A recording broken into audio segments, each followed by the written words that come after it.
Okay, we have the green bars, we have the live counters ticking up, so it should now be live, which of course means welcome back to the Storytime Network. We're going to be having a chat and stream while I play some Crime Scene Cleaner.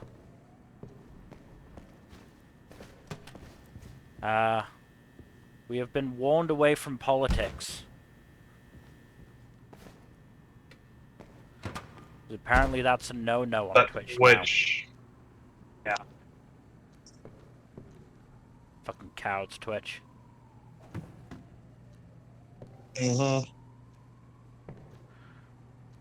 Also been warned away from using smut in YouTube titles, because again, cowards.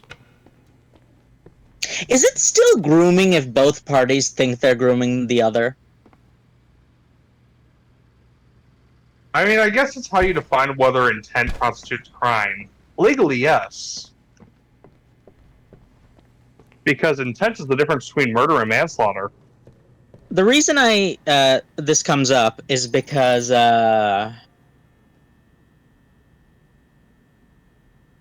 there are so like we can agree that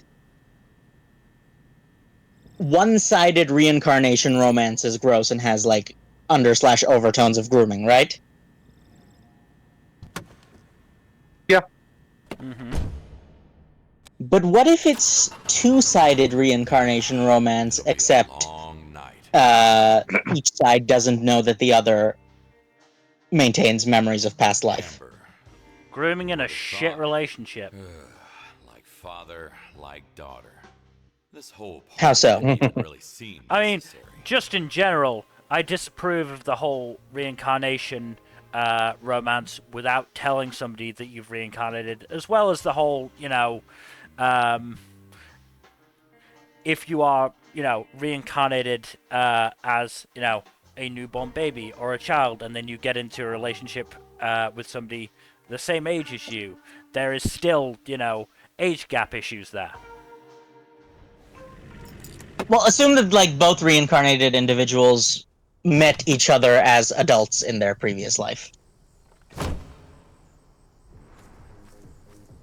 Let's get this party started. And I'm also assuming they are the same age in their the same-ish age in their current life as well. Same age, yes. I think, like, in terms of age, with regard to age gaps, I don't think age gaps are in and of themselves a bad thing. We've talked about this before. But I do think it's like if they're both reincarnated and they're both have roughly the same amount of life experience, I don't think there's an issue. Speaking of age gaps, though, what is your take on the idea of immortals who have been around for centuries, but are still like centuries apart in age? Yeah. Go ahead, Mel. I'm more okay with that, I guess. I mean, it's very much not a sort of one case or one rule fits all cases sort of thing.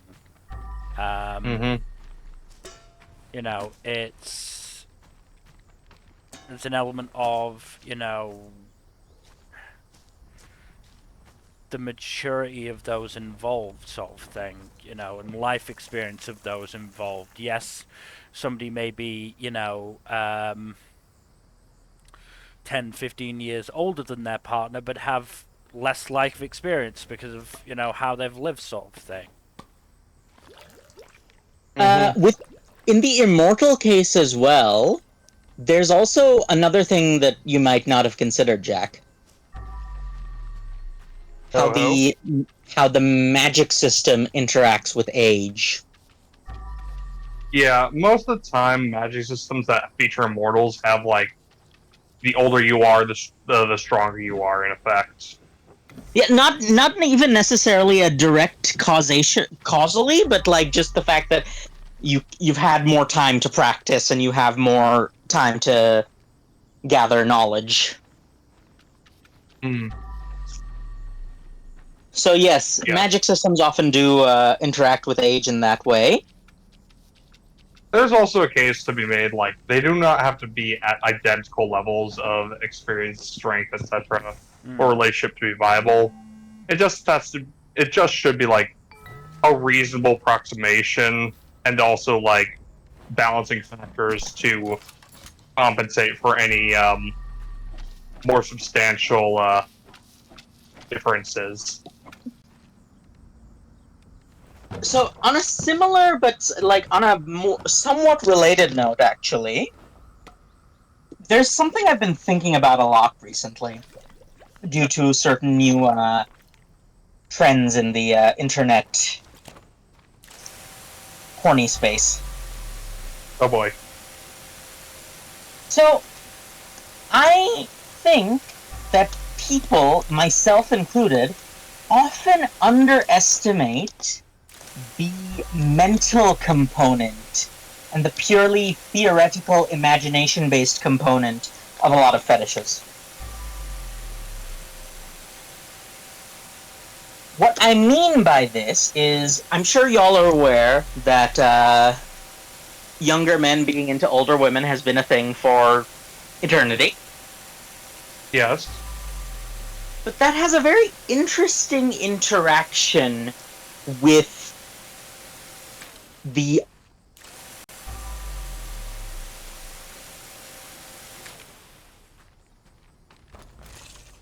because you will have You missed a part there, Fuzzy. where did I cut out? Interaction with the, and then you stopped. Or then you cut out, rather. So the interesting thing I've noticed is that with fictional characters, right, people will have varying levels of attraction for characters who look otherwise identical based on the lore. In the sense that if you present two characters, but present one as like an older woman and one as like a woman around the person's age, then that person, if they're into older women, even if the two characters look identical, will be more attracted to the one that is stated to be older. Yeah, that's how a lot of kinks work, as it turns out. Yeah, but like it's something that it's much more easily observable with fiction than it is with real life. Yeah. And Yeah. it got me thinking. Yes, go ahead. It's a case of fiction is more flexible than reality. Yeah, and but it got me thinking about like how that interacts with the ethics of things. Mm-hmm. Like, Also, hey, Kaido. Hello. oh, hello. What brings you here? I saw there was a stream on and thought I would jump in and say hello. Is Kaido as quiet for everyone else as he is for me? He's also very quiet for me. Let's check. My Discord input output might be To a crisp. messy She because must it's have caught that Discord. explosion Hold on from a the sec. campfire. Yeah, Discord does have a nasty habit of like deciding that whenever I plug in my PS4 controller, that's the mic I want to use. I have to check my Discord sometimes because it sometimes treats my mic on my desktop computer as both my input and output. So on that I don't know why. On that note, guys, have we figured out where we're gonna migrate?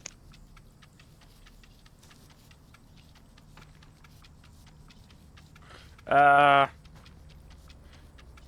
especially. Hello. I mean, Am I any better? Because I realized the oh, what's the word now? Sensitivity was higher than it should have been. So Huh. I don't know if that was the case. You're a bit better, but still a bit quiet. But yeah, it's much more manageable now. You might just have to turn me up on your end. Yeah.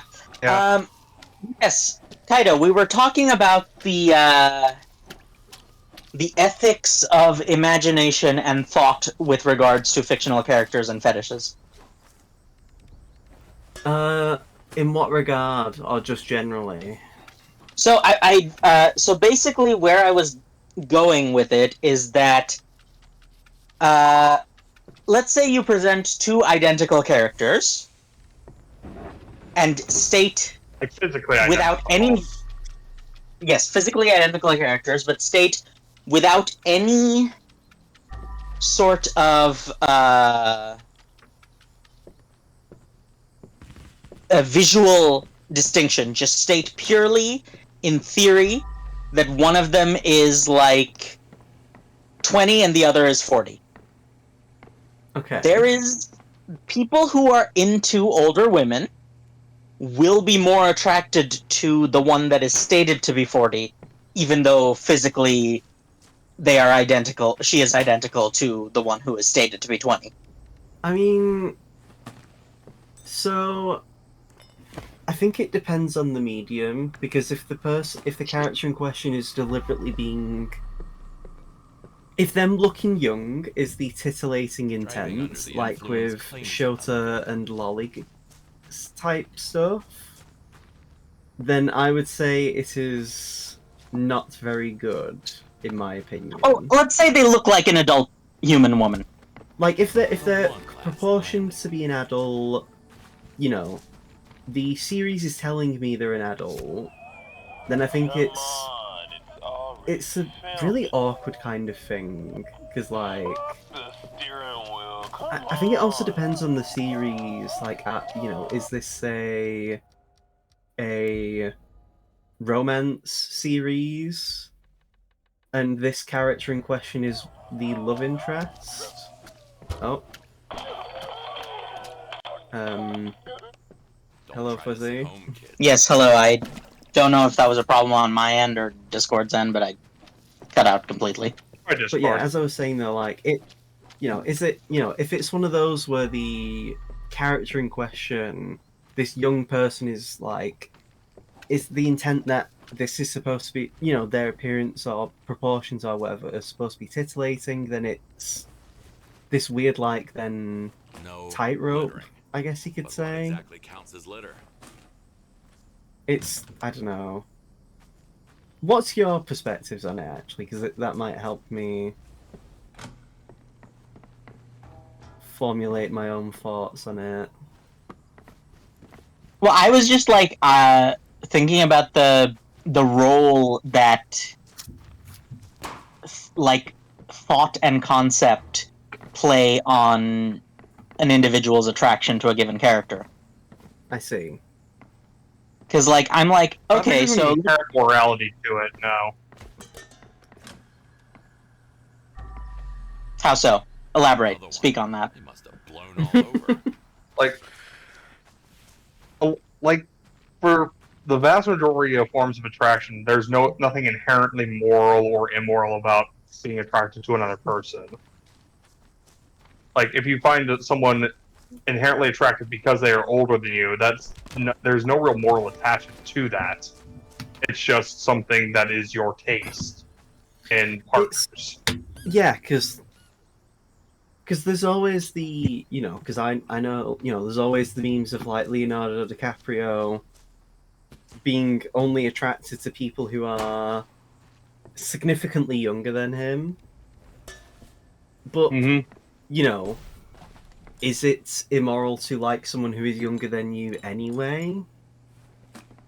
Not necessarily. It's not inherently mortal. It's just gross for him to be consistently doing that, even though he's, you know.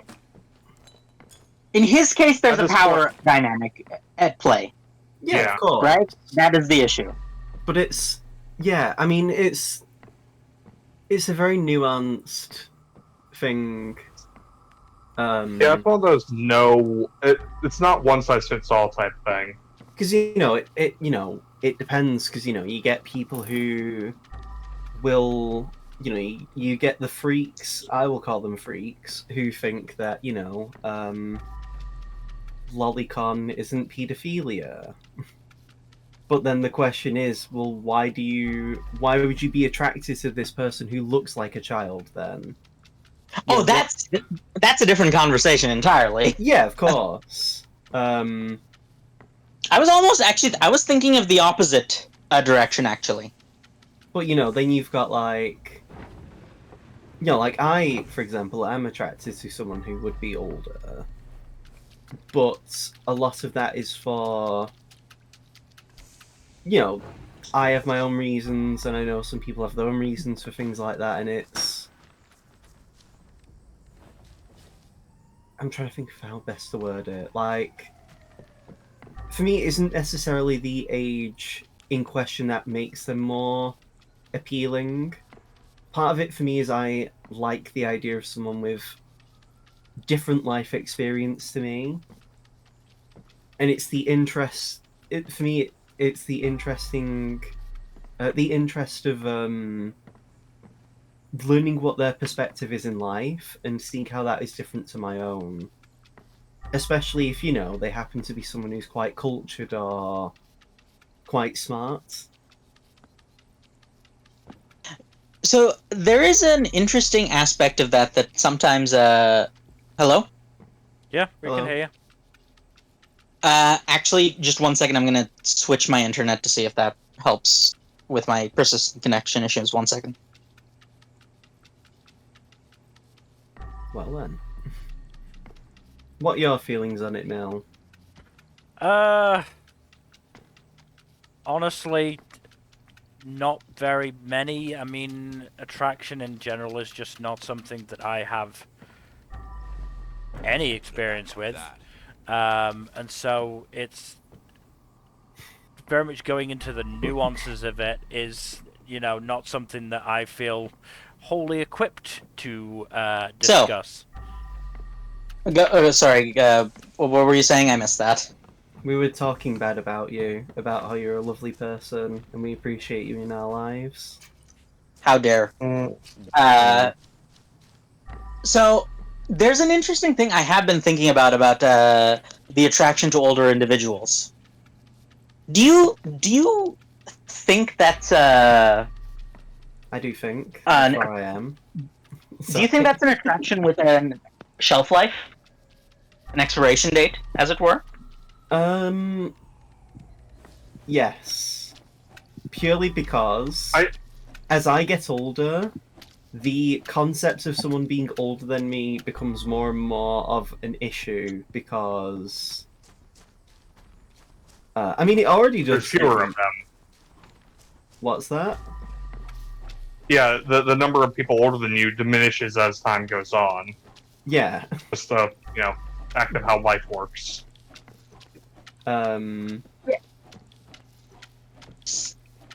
So I wonder sometimes if the attraction to older individuals is rather an attraction to a specific age group. I mean, That depends on the person. yeah, because like I definitely am. Like, I would not be attracted to someone. I say would not be, as if like I have a choice, I guess. But like, I am Less likely? Yeah, I would be less likely to be in a relationship with someone who is over the age of. I'm trying to think now. I'd say over the age of like.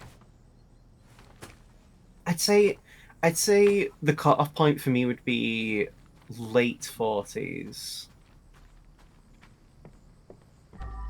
Were they really Yeah, Like after 45, I think would be the point where I'm like, this isn't for me. But I do feel that there's quite a number of people who believe they are attracted to older individuals. Let's say a 20-year-old who is attracted more to 30-year-olds than anything else. But then you realize, oh, this person's attraction isn't actually changing as they grow older. So when they're 20, they're still attracted to 30-year-olds, but when they're 40, they're also attracted to 30-year-olds. So that's why I think for a lot of people, rather than older individuals, it is an age group or age range. And this is something that you'll notice because they awaken in their youth. You roboted hard right there. Holy Um, shit, dude. Yeah, it sounded like you put the auto tune. Yeah, Did you at least hear what I was saying? more or less, yes.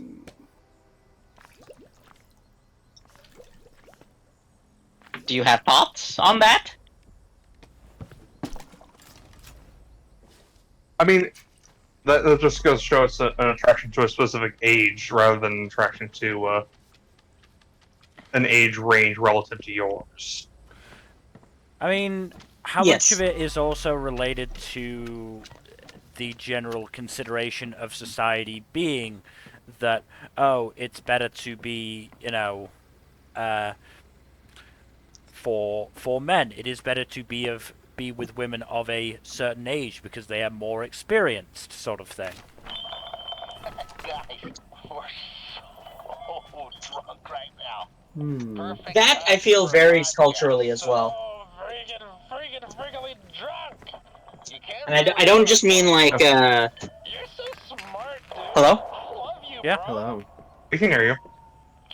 Yeah, okay. I don't just mean culturally in terms of like, parts of the world. I mean just culturally internally. Like each part of the world internally has like Never. pretty major variations in cultural Here. I expectancy think, with regard to age and So- relationship dynamics. at least when it comes to relationships, Because you fell I'm from not heaven. attracted to someone that I would consider an idiot.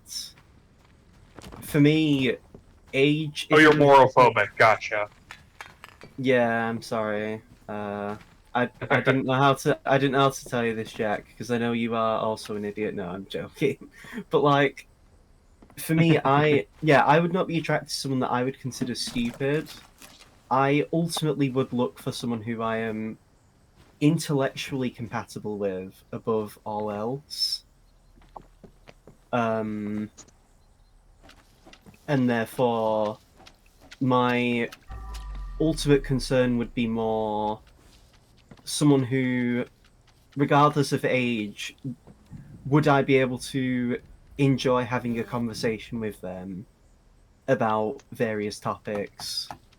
Because I wouldn't even mind someone who is necessarily, and maybe this is just because I am not old, but I am, I'm still like late 20s, but I would be fine with someone who is, say,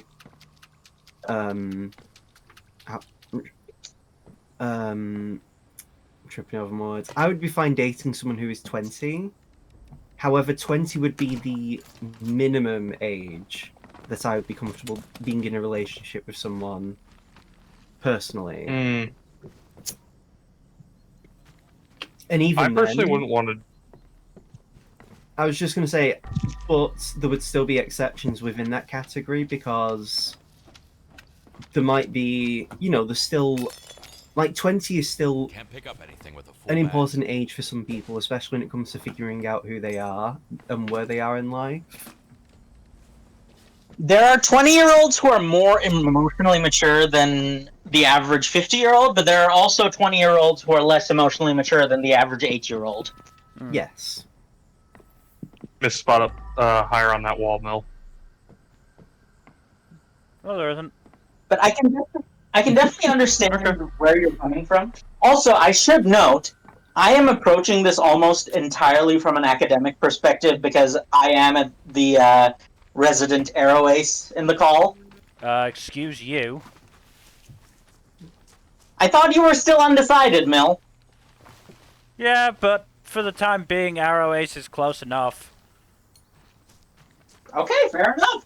So it's Is like that how this works? You can be provisionally? Joking. I mean, I like you can be Arrow Ace for very complex reasons as well. In my case, the reasons are complex and would require me to tell 20 years of my life story, which I'm not going to. But for a lot of people, it is more of a biological thing. For a lot of people, it's a psychological thing. For a lot of people, it's a sociological thing, even. I was hoping to get the Fuzzy biopic, but I guess I'll have to wait for that. You gotta Not wait. You gotta until wait. You gotta wait for the next cult documents, Kaido. I see. I should have realized. Maybe. Listen, I'm listening. I've only started one cult so far. Of personality? Are you unaware of this, Kaido? Kaido, are you unaware of the time that I accidentally started a cult? Oh, you being serious? Yes! Oh. No, I literally did accidentally start a cult once.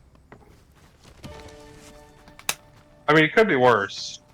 You could have accidentally started a cult that's Did Jack cut out for anyone? Yeah. And for me as well, yeah. Discord is God being, damn it. Discord is being extra fucking today. Can you hear me now? Yeah. No, I can't Okay. hear you, Jack. Sorry, I'm joking. God damn it. No, Anyway, it could be worse. You could have accidentally started a fanfic adjacent cult revolving around a really stupid fanfic. Huh? I see you've also been on Reddit/Tumblr recently. Is my Immortal making a comeback? With regard to what? No, not My Immortal. It's another one. Though it is Harry Potter adjacent, funny enough. Oh, great. Yeah, I was gonna say, isn't it the Harry Potter rationality cult thing? Yeah, that dumb bullshit. Do I want to know more? No, you All really you need to know is that rationalists are really fucking stupid and fucked up, and if you see what? anything labeled info hazard, don't bother with it. So speaking of which, Fuzzy, what do you think of info hazards? Like in the context of that stupid cult or in general? In general, what do you think of the concept of info hazards? Now, what do you mean by, are we talking like straight up Eldritch Cognito hazards or just more general like real life stuff? Time for a bag swap. Yes. Surprise me. I am quite a fan of the idea of cognito hazards conceptually, but I find that they're very, very difficult to do in a satisfying way in most fiction. Yeah.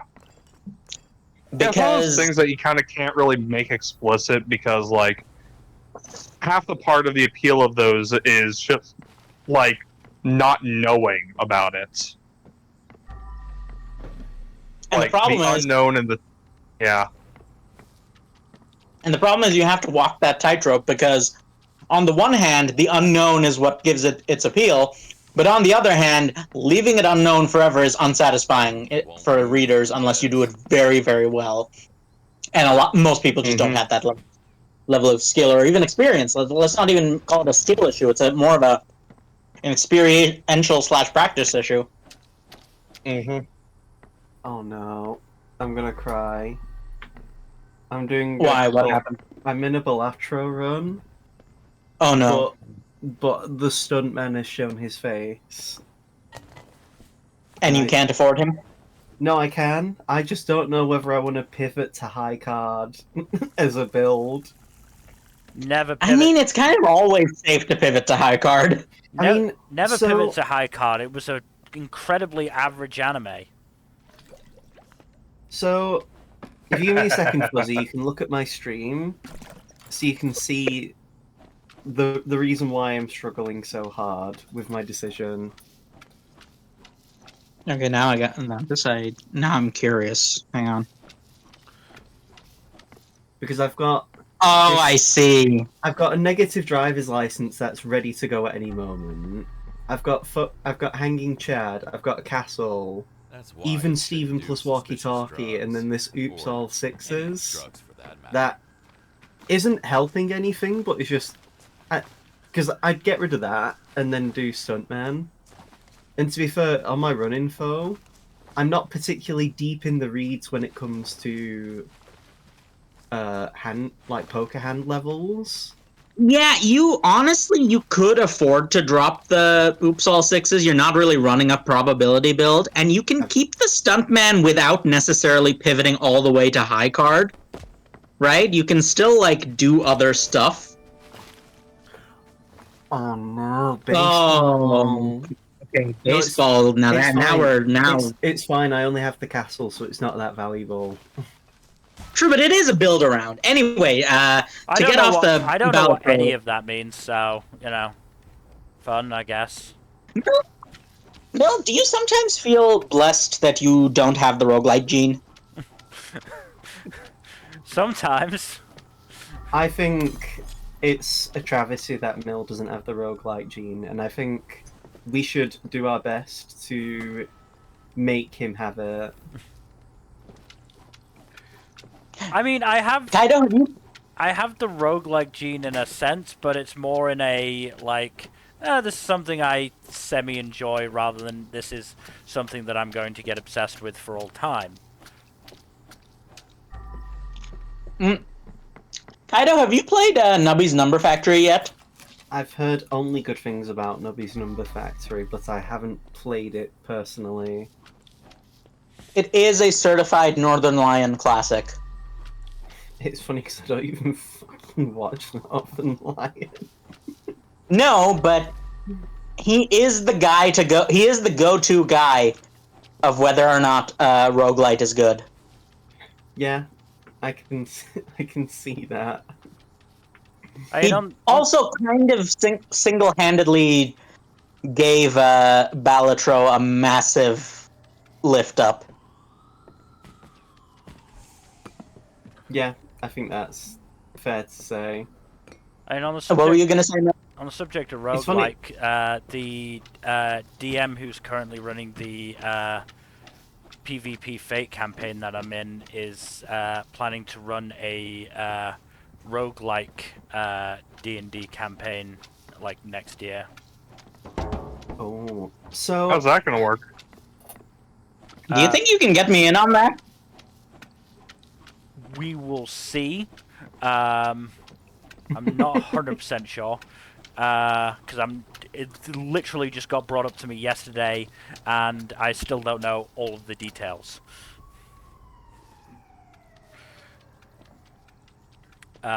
Keep me posted and ask him if he's.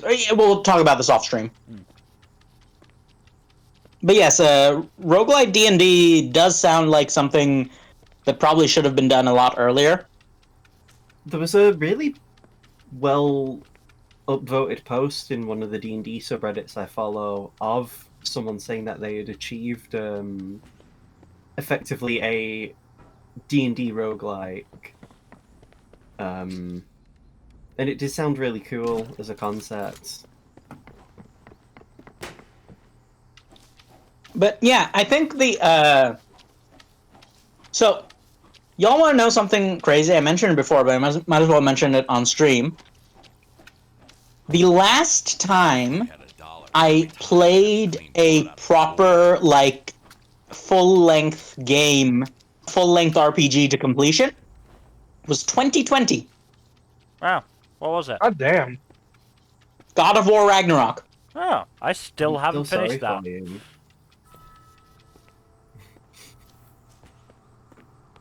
I wanted to get into God of War Ragnarok, but I just other games that I care more about have come out.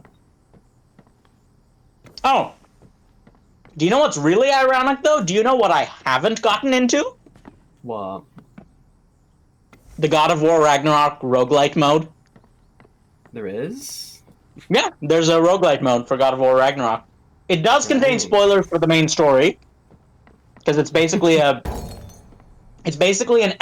playable epilogue / sequel roguelite, Okay. but it is concluded for free with the game. But it's a lot of fun. I did play a few runs of it, but I just couldn't get into it. I I was doing some introspection recently, which is never good, of course.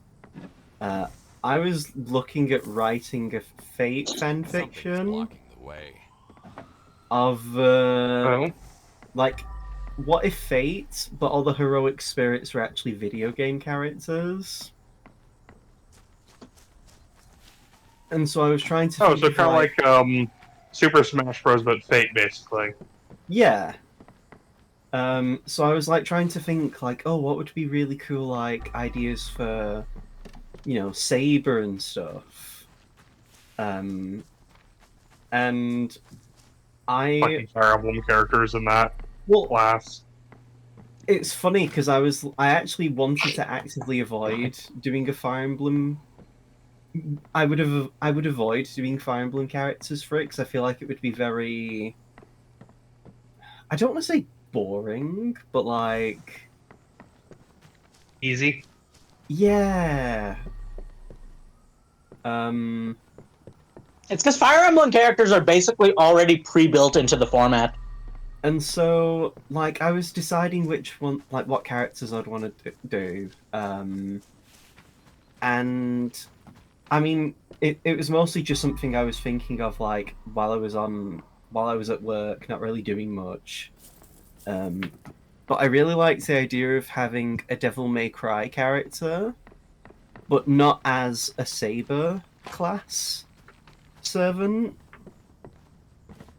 Just because Devil May Cry, with the power level of Devil May Cry characters being so absurd, I like the idea of a Berserker character, like a Berserker servant for Fate. So, I was also gonna say, Dante would make a pretty decent archer considering how many ranged weapons he has in his repertoire. Well, how familiar are you with Devil May Cry? Very. I was thinking Nello Angelo as Berserker.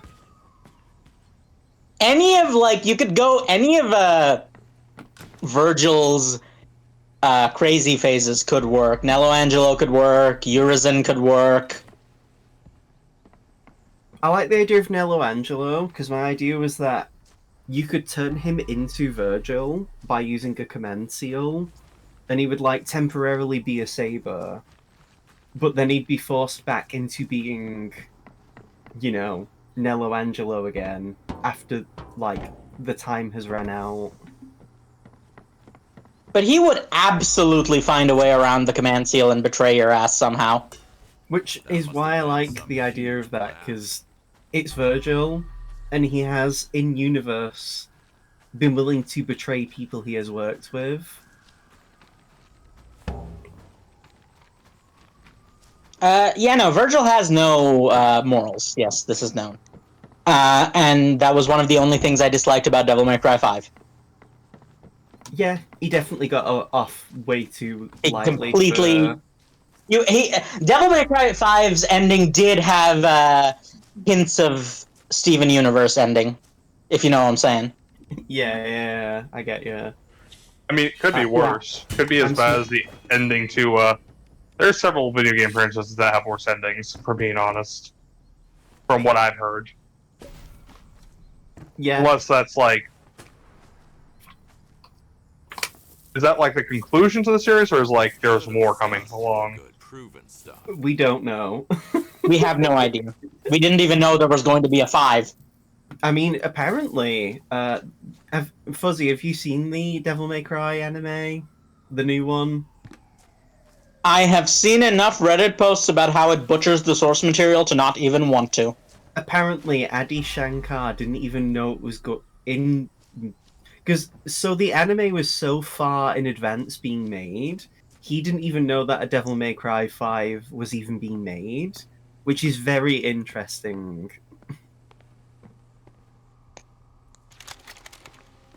Because, like, imagine if we never got Devil May Cry 5, and then we got that...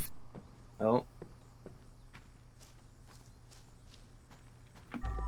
But that yeah, would like, have been on the level of Fucking hell, Dome Fuzzy. and DMC. Am I wrong? no, we can't hear... I mean, I can't hear you at least. Yeah, it was more the roboting than anything else. Oh, I was gonna say that if we'd gotten the anime without DMC5, it would have been on the level of the game that we do not speak of, if you know Yeah. what I'm saying. But like, imagine having DMC Devil May Cry, and that be the last piece of game we have of the franchise, and then we get that fucking anime.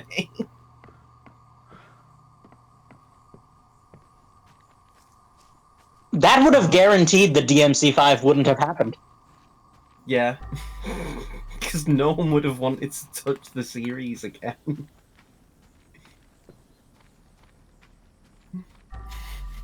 But yes, I do like this idea of video game characters, but the problem is, right?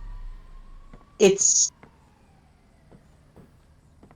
one of those things where video game characters, by their very nature, if you're going for playable characters, That's it. player characters by their nature tend to be very versatile in a way that aesthetically can be counter to the way servants work. Yeah, well, I mean, that's why it would have been a fan fiction. It wouldn't have been a campaign to play as. Well, no, like just even in lore terms, even in a fanfiction. True. I mean, because of how stuff like Noble Phantasms can work, which would already be its own problem to navigate a story around. I feel like there's ways you could do it. It would just be very difficult. And I would like to think I'm a good enough writer where I could do it. Maybe that's arrogant of me, but I don't know. I would like to think I've grown enough as a writer that I could at least make a good attempt. You've reminded me that there was a writing-related topic, and now that I've got 3 other writers locked in a room with me, I can actually bring it up. Crap. I have been playing around with the... So y'all are aware that 3 dimensions of space, 1 dimension of time, that is the universe we live in. Yes? Yeah. Yes. Spoilers, I'm not that far into existence yet. I have been toying around with the idea of multiple time dimensions. What would that even entail? Elaborate. Yes, I will elaborate. Thank you for asking. So, this is actually a very popular question. For example, on r/askphysics, the question of what... Sorry. Yeah. Is it because I'm roboting or because of the No, Reddit just because of reference? Ask Physics. Yes. I know, yes, it's funny. I'm getting to it. The question is actually asked like once a year, on average, of, hey, what would 2 dimensions of time look like? And I've come to a realization. Mm-hmm. You never go full physics. Yeah, if you only just realised that. Well, yes and no. Like, I think it's not the realization that you never go full physics, but it's each topic has a different level of actual physics you should apply to it. Yeah. And it can be difficult to grasp that. Have you ever heard of the... Oh, what's it called now? There's a 4D chess. 5D chess with multi... Yeah. 5D Multiversal chess time with- travel, yes. Yeah. That sounds like some wild ass nerd. Yeah, I'm shit. aware. Have you heard of this, Jack? It is. Well, basically, 5D chess is you can make alternate timelines of chess games by just by going back to the previous state and then doing a different move. But if you get checkmate at any point, you lose the entire game.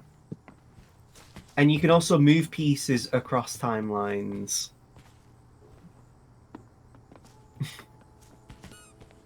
Do you know what's funny, What the though? fuck? Hold on, I'll DM you the link for it on Steam because it's great. Why is it not on my Yeah. wish So, list? do you know what's funny about that though? What? It's that game is an example, is kind of an illustration of how well optimized chess is as a game. Because Fun, huh? that game has, at the high level, you realize, oh, there's a very limited number of viable games and board states Yeah. and moves. I'll Right? post it Like, in the you always general hear chat about of how this there's more Discord. There you go, Jack. Sorry to interrupt you, Fuzzy.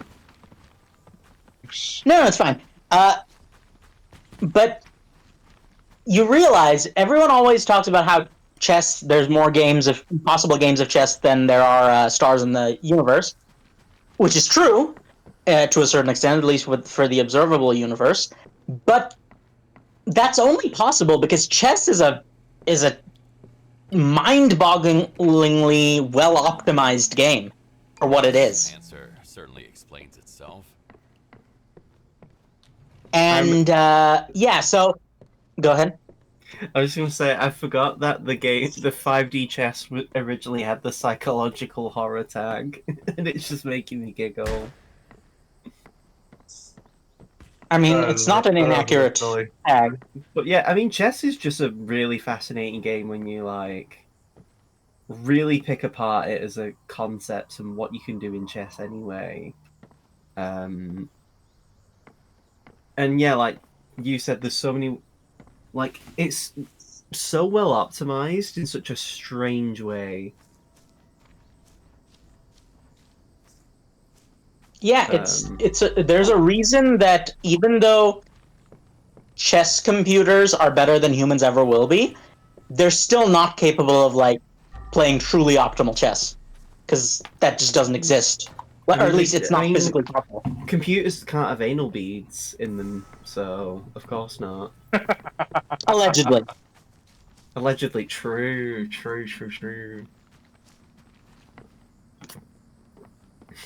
It's still my favorite. As someone who doesn't care that much about chess, it's just such a funny meme. It is just such a batshit insane accusation in the first place. So, you know what's funny about that entire situation? Magnus Carlsen can be a bit of a dick sometimes. I mean, that is one known. might even say he's a bit of an arsehole. No. We're not talking about naming you. Sorry. But there was definitely something fishy about Neiman in that particular game and that series. So it's I don't necessarily believe he was cheating, but there was something had to happen. That was a loss that did not seem... I don't know, something was going on. That was I get that, but sometimes it's just so easy for someone to flub really hard. Yeah, it's entirely possible that Carlsen was just having a really, really bad day. But I can understand why so many people would assume that Neiman was cheating, simply because the skill disparity and the way that he lost that game is just... It boggles the mind. Anyway, to get off the subject of chess and back to the subject of multiple dimensions of time, from my understanding, the reason it doesn't work in physics is because it messes up causality, and most fiction doesn't really care about causality, because most magic systems mess up causality anyway. So, here's my understanding of 2D time.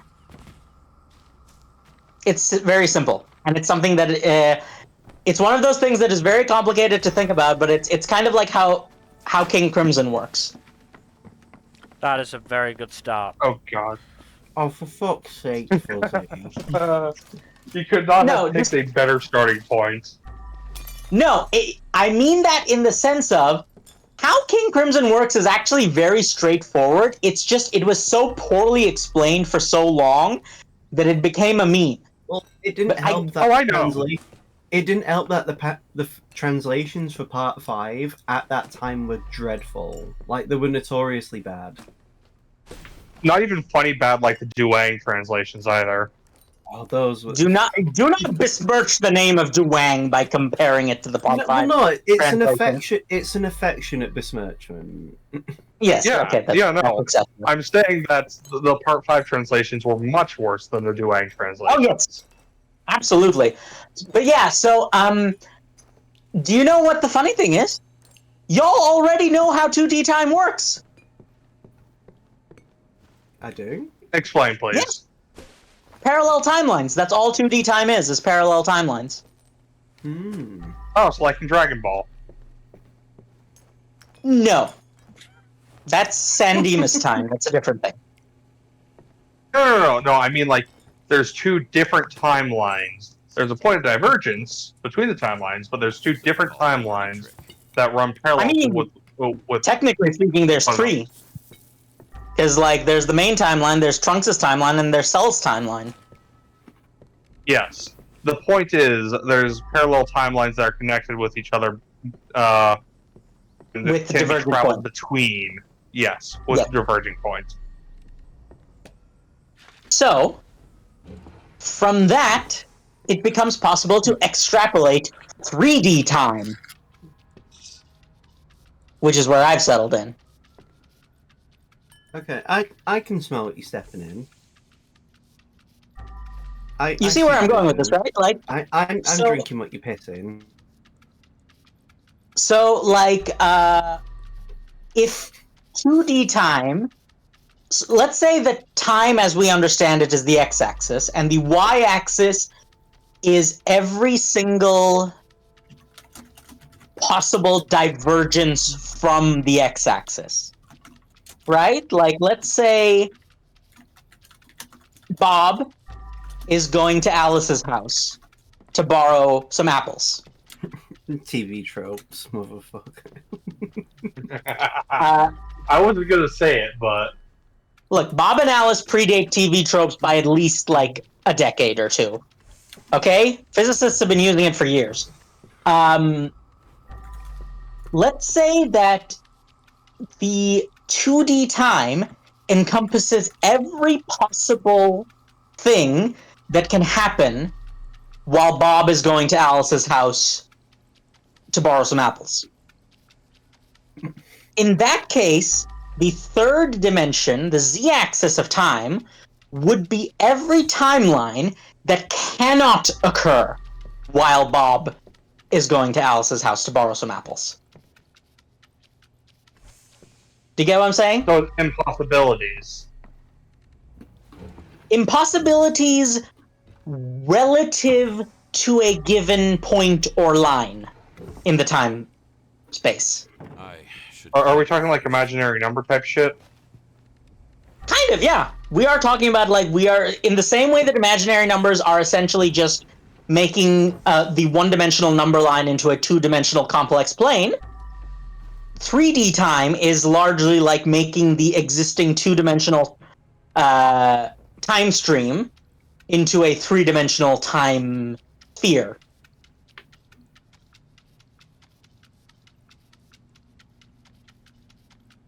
So, like, think of it like this: like, we can bring Doctor Who into this. Okay. Oh boy. Good luck.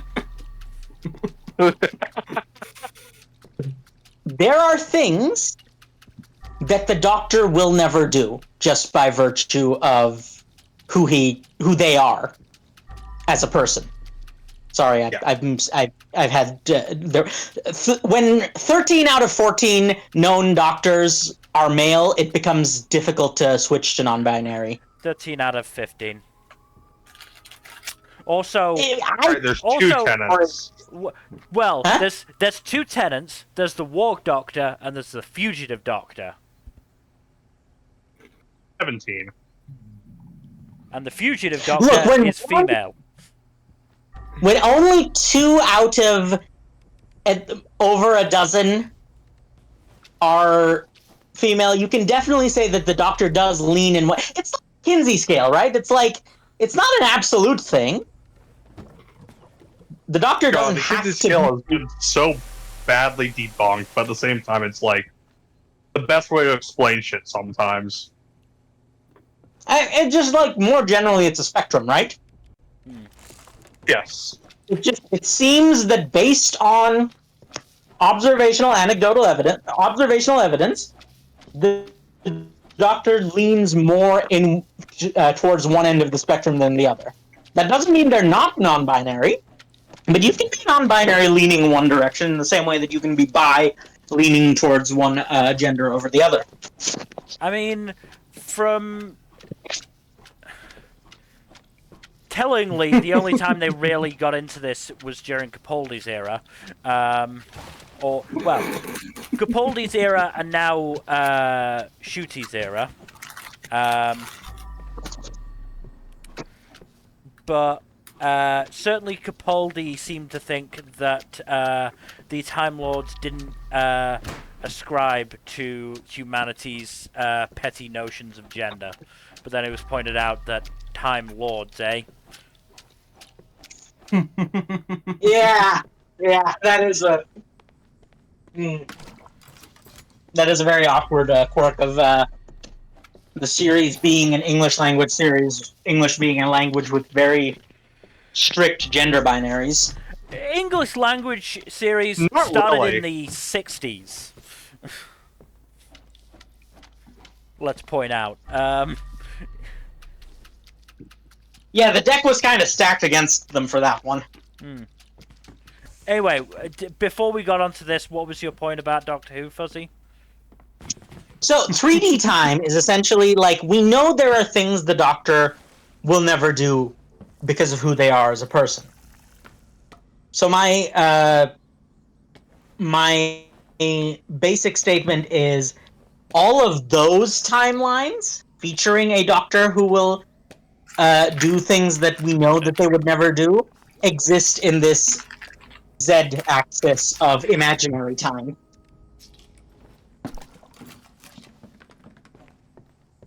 So basically what I'm saying is every series that features time travel basically already has a concept of 2D time. So the fictional question isn't how do we deal with 2D time, because that's a question that has been answered.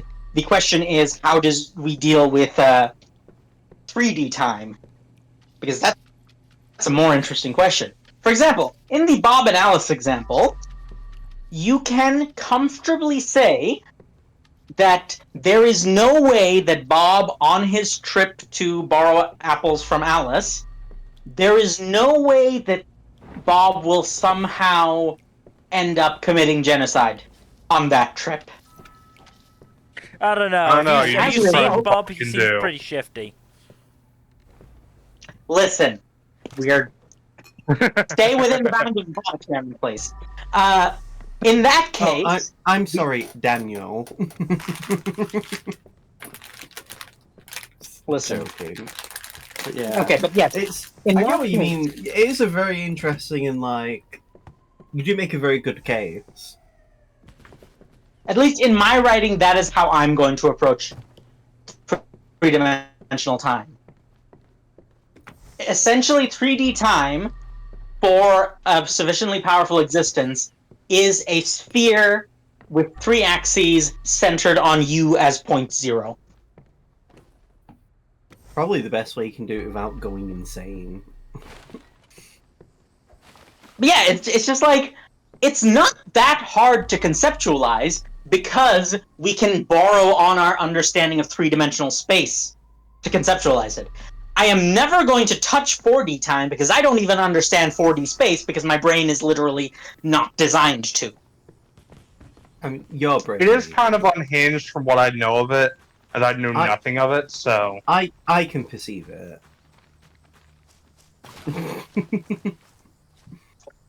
But yeah, I just I realized that I was overcomplicating it by trying to be a bit too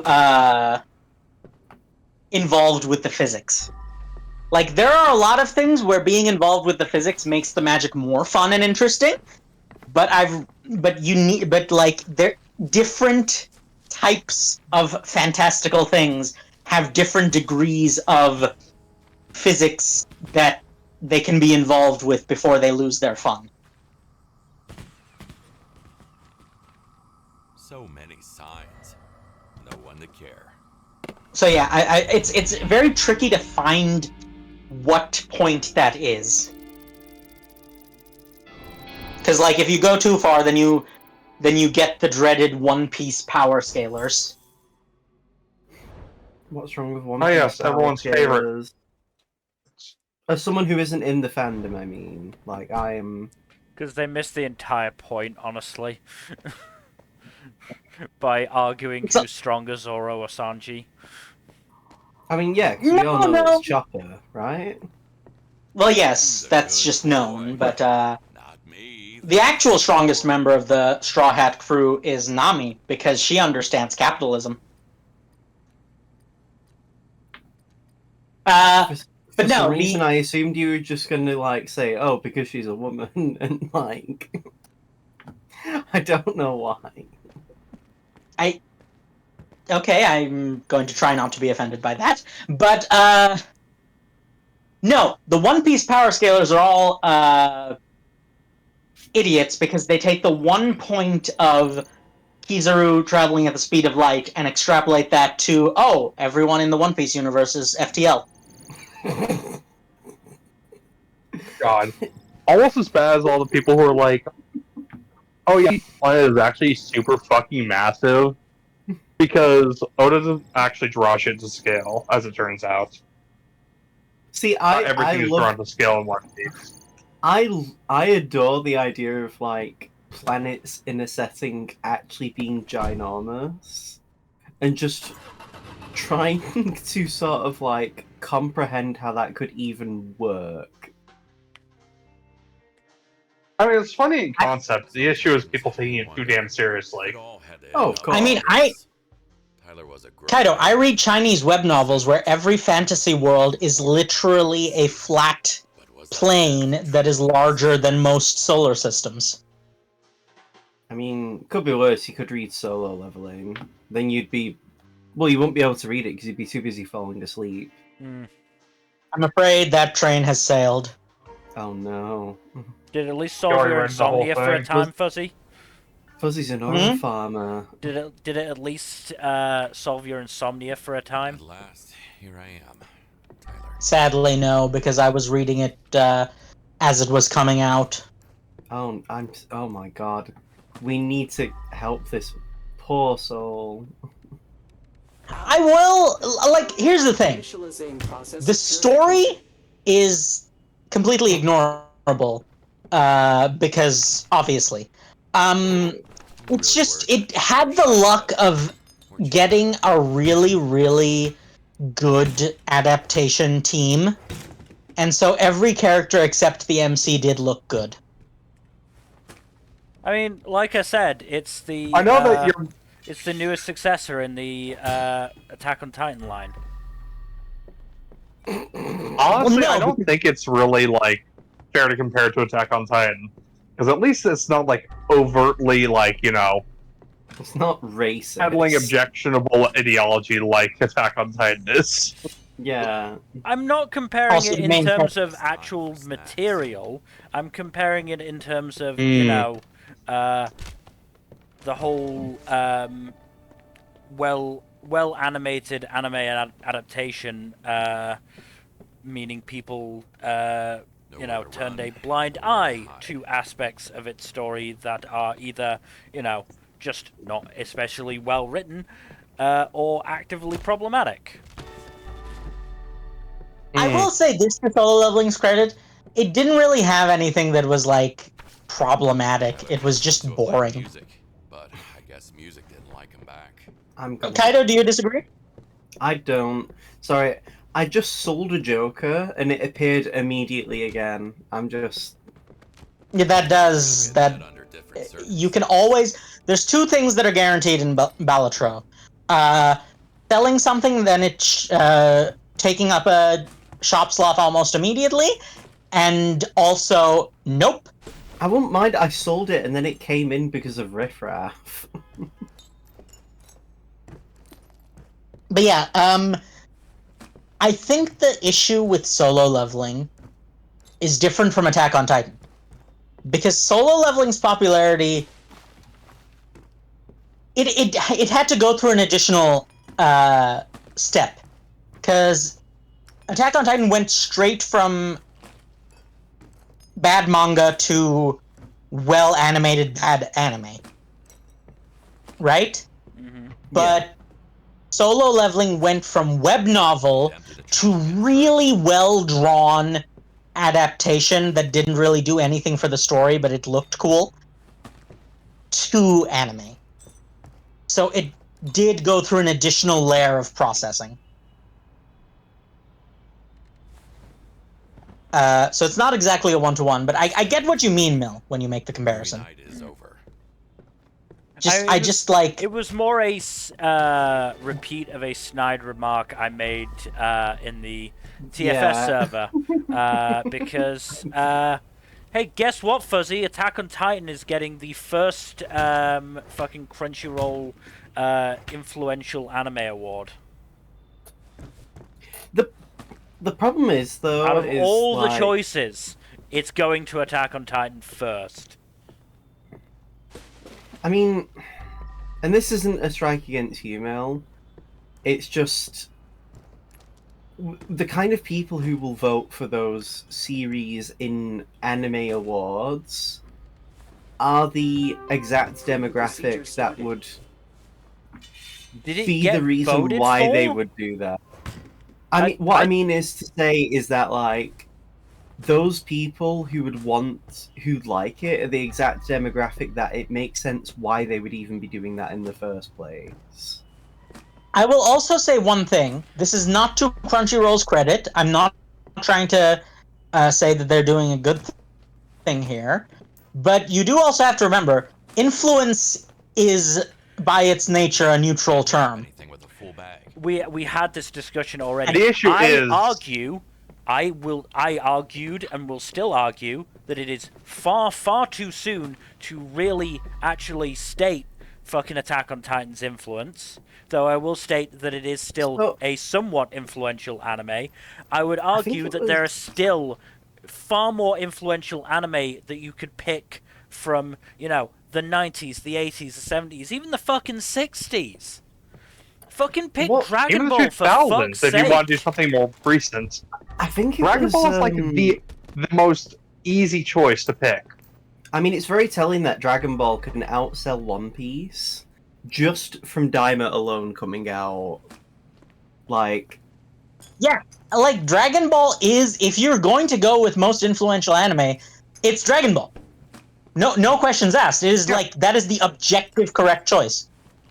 But, like, also Crunchyroll are idiots. So, like, what are you gonna do? I think there was I can't even remember what game website did this, but there was a thing where they basically, this website was like, oh, people voted for the most influential games of all time, and Kingdom Come Deliverance 2 was, like, on the list. Spared no bullet.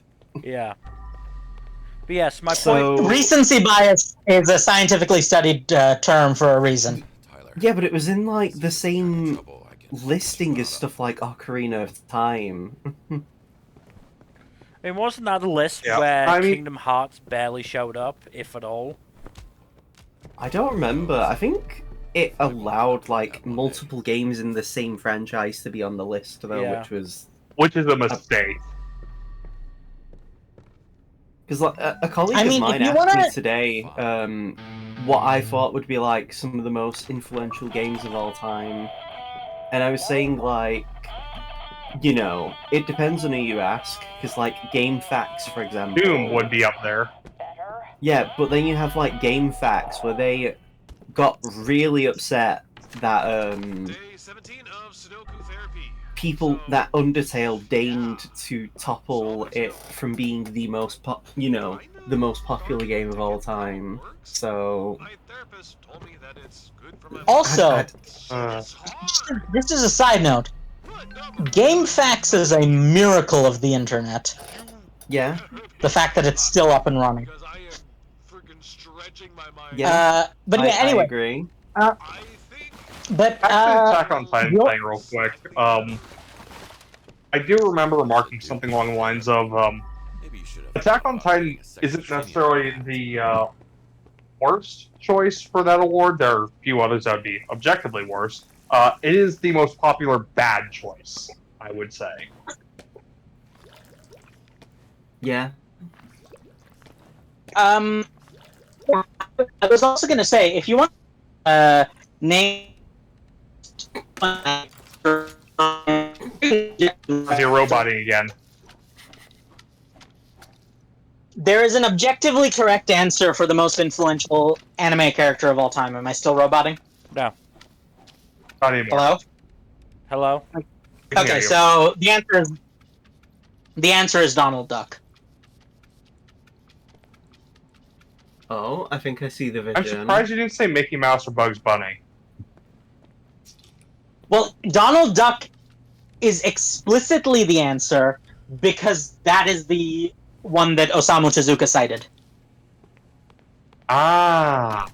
Can't disagree with the Tezuka girl. explicitly cites Donald Duck as the inspiration for his particular art style, and his particular art style and general style is the birth of anime. So, No, Tezuka you know. is the grandfather of all anime and manga, so... On the subject of Yeah, so- influential things, it's easy for people to not realize that Spider-Man is the reason why Tokusatsu exists.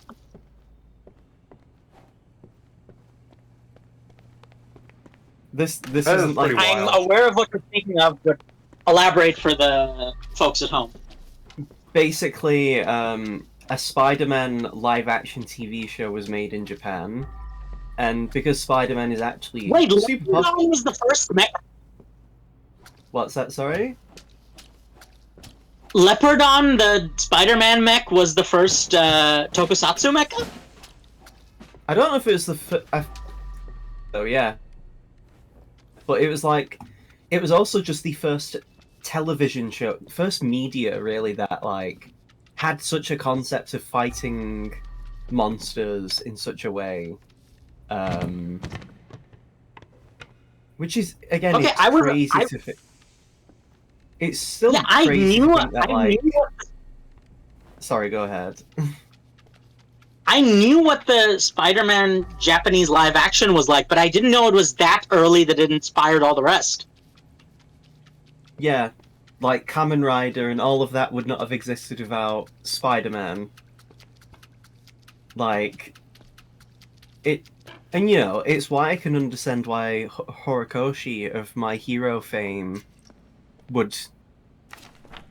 Like, it feels like a weird full circle thing when he loves Spider-Man, and it was a big influence on My Hero Academia, given, you know. Yeah, I'm not Mhm. surprised because, like, yeah, it like Spider-Man's the Deku is reason very why. Peter Parker coded. Yeah, Except he has one living parent as opposed to two dead ones. yeah, I mean, Aunt May is a parental figure. until she isn't when she's dead in some adaptations. Yeah, but that's just, you know, leaning into the you know, rule 5 of Marvel. Peter Parker's life must be hell. Yeah, I mean, He isn't we allowed to wanna be go into- happy. do we want to go into that kind of discussion about, you know, fucking Paul? I don't know anything about No. Paul other than that fucking fans hate him, and that they For refuse. good reason. Marvel just refuses to backpedal on it for some reason. I'm I'm sorry, what are we assuming it's talking because of editorial bullshit. Just the general fuckery that's been involved in Spider-Man's writing for the past couple decades. The worst part with Yeah. Namely, Paul him not is- being allowed to be happy and get back together with Mary Jane. I think that my problem is with Paul is it feels like it appeals to the average cuckold fetishist. Which is Okay, inherently elaborate bad. on that. I mean, there's a long history of writers inserting their fetishes into comics. Because do you know Mhm. who Paul Hey, is? literally, okay. You want to know what Zane? frustrates me the most? Clear the way You want first. to know what frustrates me the most? The fucking fun of literally stealing from Peter to pay Paul. Yeah. But yeah, do you know who Paul is, Fuzzy? I don't, and I'm almost scared to ask at this point. He's basically Mary Jane's new husband. And Not Okay. really. That got abandoned very quickly. Well, From, he or not ba- abandoned. It just got kind of basically at some point reversed. Peter Parker was being a hero in another dimension, but As the he time was does, yes. different to where Mary Jane was. And so by the time Peter had returned, Mary Jane had like moved on from him and had gotten into a relationship with a guy called Paul. And Paul was basically the most self-indulgent, clearly inserty character you could ever conceive of. And he was basically a walking torture porn device for Peter Parker. And still is, kind of. He's been written out bit by bit more and more, but like still, the fact that he hasn't just been fucking killed off yet is mind-boggling. He's so reviled that when Paul's children, that are technically not his kids because they aren't real, yeah, magic bullshit and all that. when they died, the fandom near universally cheered for these children's deaths and seeing Paul miserable because everyone I hates mean, Paul. the issue with this is that basically the people in charge of Marvel are the people who hate Spider-Man. Because it's the same people Yeah, who won't walk back one more day. Yes, Joe no, fucking because Quesada. yeah, the guy in charge of One More Day still has his finger in the pie of most of the Marvel comic executive branch. So much blood. So yes, Seeing of red. course they're not going to walk it back because he's a piece of garbage, but he's still a piece of garbage with like actual say. Isn't Paul like a villain now as well? Like one of Spider-Man's villains? People thought he was Venom. Is he not Venom? Okay, I thought he was. No, Mary Jane is Venom now. Okay. And yet the thing was Yeah, when no, it people makes no found out sense. that it might have been Paul who was Venom, again, the fandom was so upset, furious at the idea that like Paul has then began to infect other characters that it was to a point where I know a lot of people who had dropped and still have basically now finally give up on Marvel Comics. Which Only you to- might even Oh, say is like also- almost overdue at this point. Is Sudoku back to its former glory? I mean, it's almost like a poetic thing in the idea that, like, people still believe that Mary Jane and Peter Parker will still be a couple. Even if that isn't going to All be the nice and case. Sparkly. And I As think long that's- as Joe Quesada and his lackeys are alive, that will not be the case, yeah. Joe Quesada actually left Marvel 3 years ago. No, but he's still... The problem is that his friends haven't. That's what I mean by him No, and his they lackey. have not.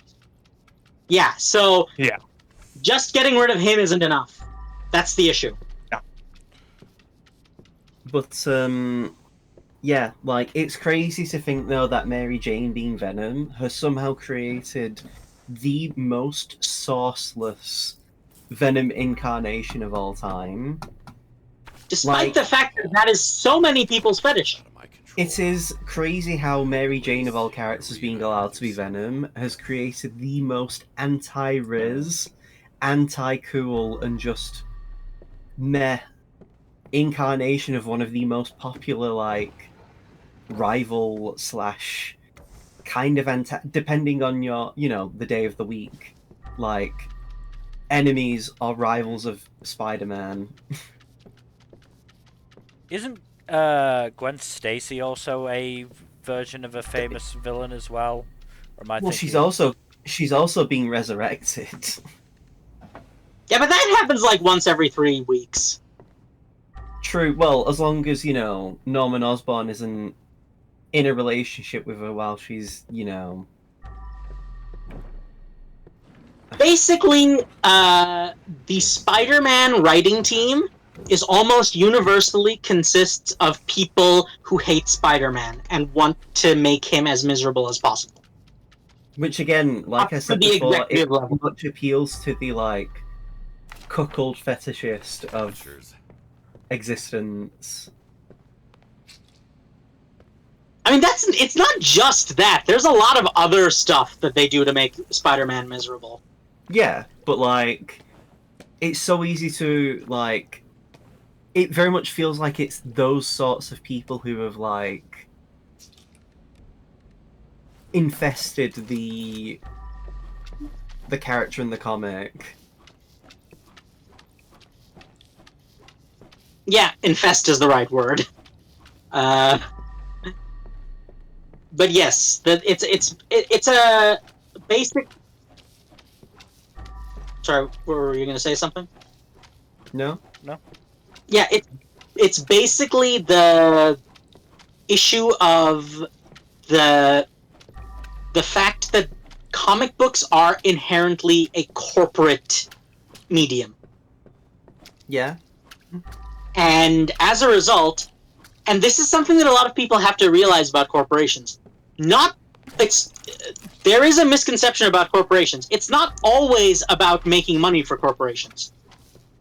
For corporations, sometimes it also is about the whims of the executives of the corporations. Yeah. And that is often the worst part of it. Because if corporations only did things that they knew would make them good money, there would actually be a lot more consumer-friendly decisions, because in a lot of cases, the consumer-friendly thing is actually also the more profitable thing.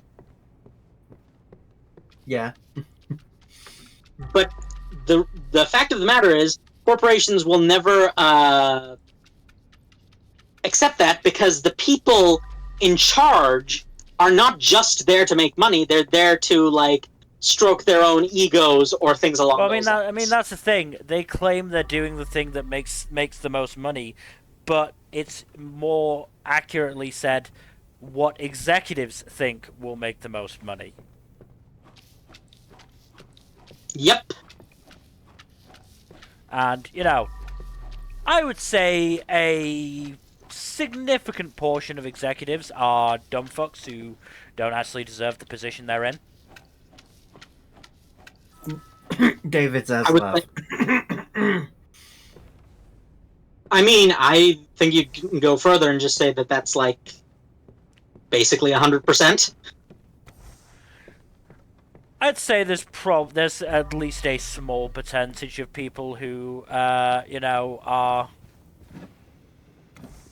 deserve to be in an executive position and are in an executive position. A very small percentage, but I would say they do exist. I'm of the opinion we should be putting more executives through sausage meat grinders. I'm back. I mean, that's just true objectively, but we're not allowed to say it for legal reasons. True. What's going on now? I said that as kayfabe. Hello? We Can you think guys hear me? more. We love Yes, hello. We love Twitch. We love Twitch. We all love Twitch, don't we, guys? We love Twitch. Hell Bezos. I don't think Bezos is connected to Twitch, is he? He owns owns Amazon, which Amazon. owns Twitch. Fuck. I didn't know that Amazon owned Twitch. Did To you be not? fair- to be fair, I feel like Amazon almost wishes it wasn't owned by Twitch. It wishes it didn't own Twitch. Yeah, but that bald-headed bitch is never gonna take a decision back. Unfortunately, yes. It's a shame, you know, a certain other guy won't walk back the decision of owning a certain company, but you know. It. I don't think he physically can. He could. He's just too He's much too- of a. He's too proud. He's just too much of a loser to admit he's made a mistake. Because otherwise, he'd have to like accept the fact that his daughter is his daughter and not his son, who doesn't like him. I mean, most of his parents, most of his kids don't like him. What I can tell. Literally, the only one of his children who kind of likes him is the one that is too young to know any better. Which is not their fault at all, and I do not blame that child, because you know Yeah, there are Also- people who blame the child who are stupid. it's not They the are stupid. child's fault for being their parents' human shield. Also, apparently, he used to make his kids play Overwatch with him online, and Yeah, he was a really shitty Torbjorn main. yeah, I can see it. This, to the shock of exactly no one.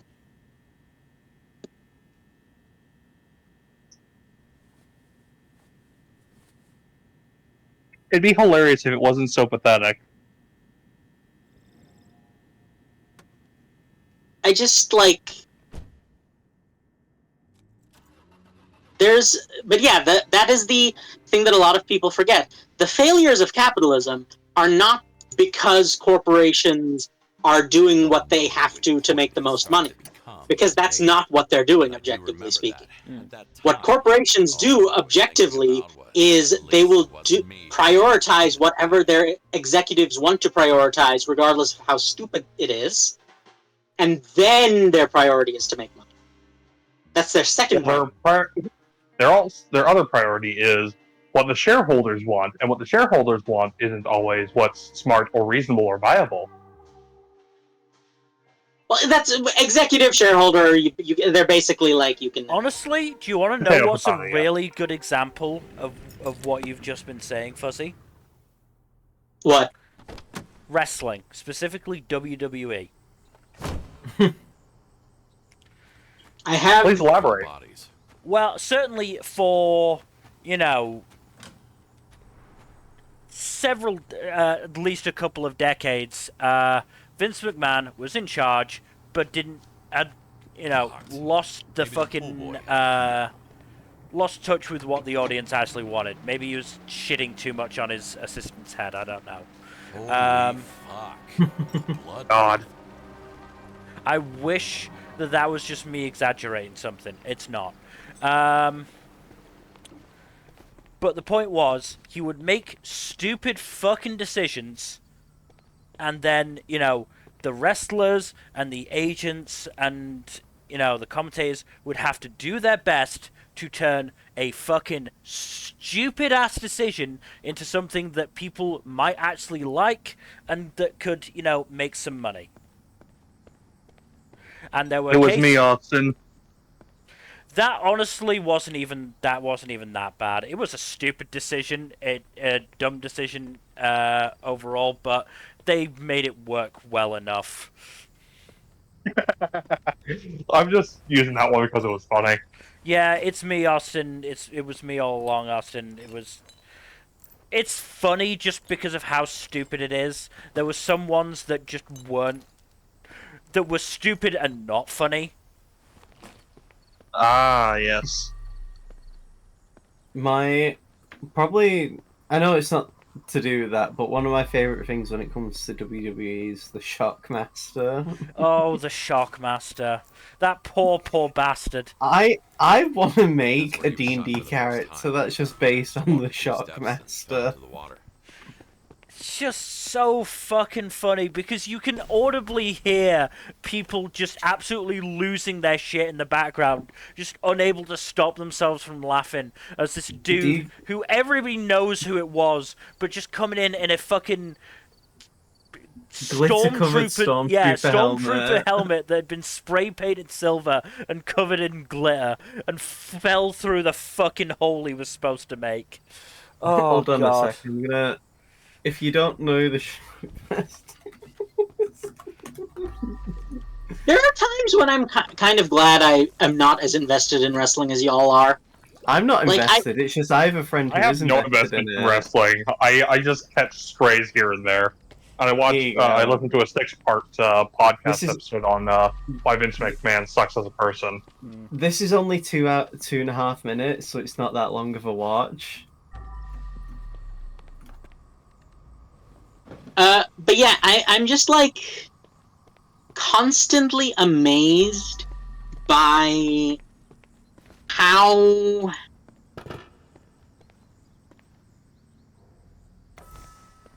just kind of stupid the human condition is. And what I mean by this is that, like, people are the reason these companies can keep existing. One in the head. But the problem is that people complain endlessly about these companies, but still keep giving them money. Unfortunately, And that's what really bothers me, is like, Oh. you are aware of this is BS, you know this is BS, you are aware of why this is BS, and you know that the solution to this BS is to simply not engage and not give them money, and you do it anyway. That's problem- what bothers. Dodge. the problem It's like is some kind of that, electronic lock. unfortunately, That should open the main idiots door. make up an alarming and upsetting number of the population of the planet, and You and Bianca unfortunately, you will get people who have more money than sense, who are rich executives, and customers who should know better. Too far, Mark. Make it look nice And it's clean. just Multiple ultimately, gunshot wounds. The attacker clearly went off the deep end. He there's blamed very her little for we her can do husband's as people who are misbehavior. not those things. Well,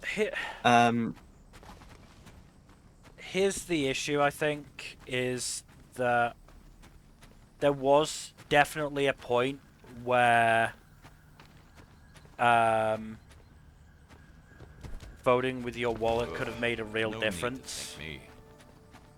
But it was unfortunately during the point where certainly the Western world was all big on that whole capitalism versus communism thing. I gave up on the concept of voting for your wallet when I saw people who I followed who did not plan on getting a Switch 2 because they believed it cost too much and was not justifiably worth the investment, then went out the way to get one. I actually lost a very long friendship because I expressed my disappointment with someone for doing that exact thing. And they did not appreciate that I was judging them for being a hypocrite when they were being a hypocrite. Like, it's not as if I was accusing them of something they were not doing. Like, they were proudly showing off their digital receipt for a Switch 2 that they had pre-ordered. And they just did not like that I was unhappy and disappointed in them for getting it. Yeah, it's a blind spot for a lot of people. And I will say, you are correct that for the majority of things, voting with your wallet, that train has kind of sailed. But I will say, for more niche stuff, like with games and like media, like properties like wrestling, there is still an effect. I think the If you problem... your wallet, it's just that too many people have the blind spot of fandom and tribalism. It's funny because if any of you use the hell site that is Twitter, and I don't blame you if you're not as invested in the shit shows on Twitter like I am. But it's so funny seeing loads of right-wing grifters try and accuse certain games of going woke and going broke There you go. to extremely successfully. As it was very funny when I was following people talking about Dragon Age Veilguard, Yeah. saying that it's going broke because Dragon Age, of course, before the last 3 games were never woke at any point. They were it's uber macho like it's games all that strictly liberal, and the bad guys were literally the conservatives. It's But, not like that was ever an issue in those games. Your concerns What are do you call legit. it though? Dad had an Like, affair and fucked the whole family. by and the fact that it did very well. Again, I've said before to Jack and Mill, the fact that Dragon Age Veilguard even came out was I need miraculous. to be Yeah. careful so she doesn't. And I'm very happy that it did as well as it did, given the circumstances. And I was someone who completely expected it to do badly, and was very much still riding with the expectation of it being Anthem with dragons. And then, you get other games where, again, grifters will claim going woke and going broke is a problem. And then you get games like Kingdom Come Deliverance 2 and, Baldur's Gate 3 and Monster Hunter Wilds. And, I could go on and on and on. Yeah. And, those are cases where people are voting with their wallets in a good way, where, these games are doing well, and, we are getting more of them. And so it's a shame when, in that same breath, that voting with your wallets doesn't amount... Like, I will no doubt expect that because of the GTA 6... £80, $80, 80 of your currency, insert here, will be a norm. Which is a shame when you've got games like Elden Ring that came out very cheap. And I know Expedition... and seeing those games do extremely well, and yet companies will still try to gaslight people into believing that anything over 60 of your local currency is a justifiable price for a game. I'm of the opinion that no game should ever cost more than 60 of your currency, or, whatever you want to convert it to, because, like, unless Grand Theft Auto will always wake me up with, like, a hand job, I don't think the game will ever justify £80 or $80. I'm going to be completely honest. Well, I mean, that's sort of the thing. Games are becoming more expensive and less complete as they come out. Like, It's another thing. because, people are always going about, Rockstar's like, I'd be more fine with paying more than I'd be more fine with paying more than $60 for a game. It was like a deluxe edition that had like all the DLC and all that shit in it. I'll be Like, honest, Itself is kind of But an at the issue that a same lot of time, people. like it should have been the place. It should have been part of the game from the See- start. See, I don't even think that's justifiable because, like, as someone who bought Sparking Zero, Dragon Ball, and we've had 2 of the DLC packs come out, I don't think the game has ever done a single thing and will never do a single thing to justify its price. And I don't even think GTA could ever justify the price.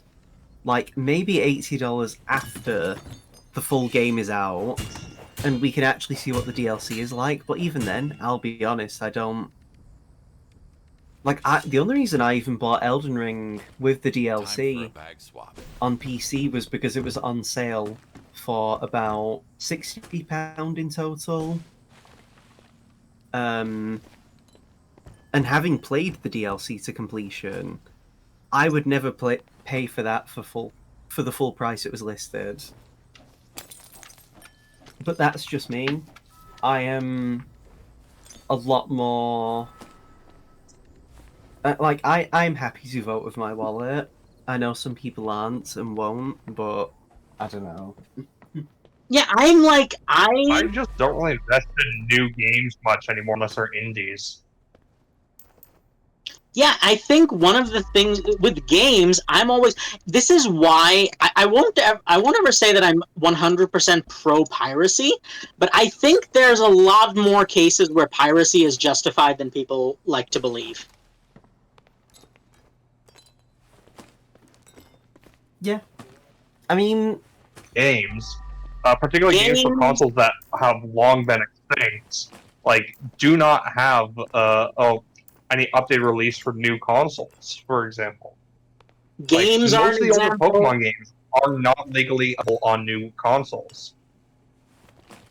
Games are an example. I would even say like a lot of manga are examples simply by virtue of the fact that the authors aren't actually the ones getting the majority of the money. I mean, not only that, but when some manga, Jujutsu Kaisen being an example, and to be fair, Jujutsu Kaisen's kind of a weird exception because most translations are generally very good, but I gave up on buying the physical releases of it because of the translation. John Worry. Because I don't want to have to buy something and it actually not be correct. Oh, I'm actually unaware of this. What's going on with the? I think was it post or was it during Shibuya that I don't know when it came. I don't know when it came out exactly, but I think it was basically, post-Shibuya. the translator for Jujutsu Kaisen for a large portion of it, a guy called John Werry, has a very long reputation of giving poor translation. Being a dog shit basically. translator. Yeah. So I won't mind, but apparently, because I've seen some of John Werry's works in other manga, and it is actually not bad. So to give an example, Yeah, if I remember correctly, it was since Jujutsu Kaisen's 133rd volume, which was... You mean chapter? No, volumes. Jujutsu Kaisen's been going for a long time, didn't you know? Yeah, it was during the time when... So for context of when this happened in the series, this was like when Kenjaku and Yuji meet for the first time ever. And yeah, the original translator got arrested. Oh no! And to be fair, it's why I don't necessarily blame John Werry, because he probably, imagine potentially being forced to work on a series you either might not want to do or like to do. Those poor Cypher Academy translators. But Jujutsu Kaisen was making far too much money for them to afford, and this isn't me justifying it, but to afford having a break in the translation to find a guy who can do the job well and will want to probably do the job.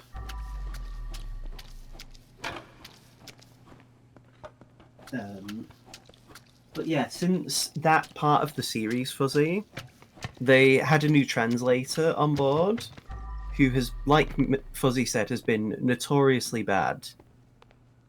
How familiar are you with Jujutsu Kaisen, Fuzzy?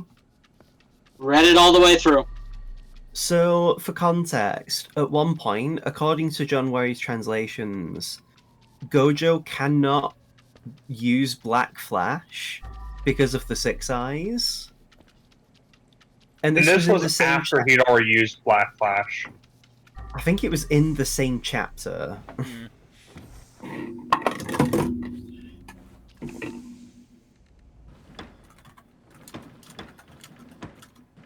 I forget, what other series does John Werry translate in Shonen Jump? Yeah, I was gonna say, I have a much more controversial example for you all to roast me. I know you don't like the One Piece translation, Fuzzy. Yeah, I like that's the most controversial one. I still read the scans of One Piece simply because I just cannot with the with some of the visisms. I was gonna make a joke that kind of isn't a joke about One Piece, but I won't. Go on. What were you Yeah, gonna say? I mean, I was gonna say I don't read One Piece because I was gonna make a joke about the paneling and how, in my opinion, it is far too inconsistent for me to want to read it at times. People are allowed to be wrong. I don't think One Piece has bad paneling as a whole. I just think there are too many cases where the paneling is not good, however, and is very hard to be clear and readable.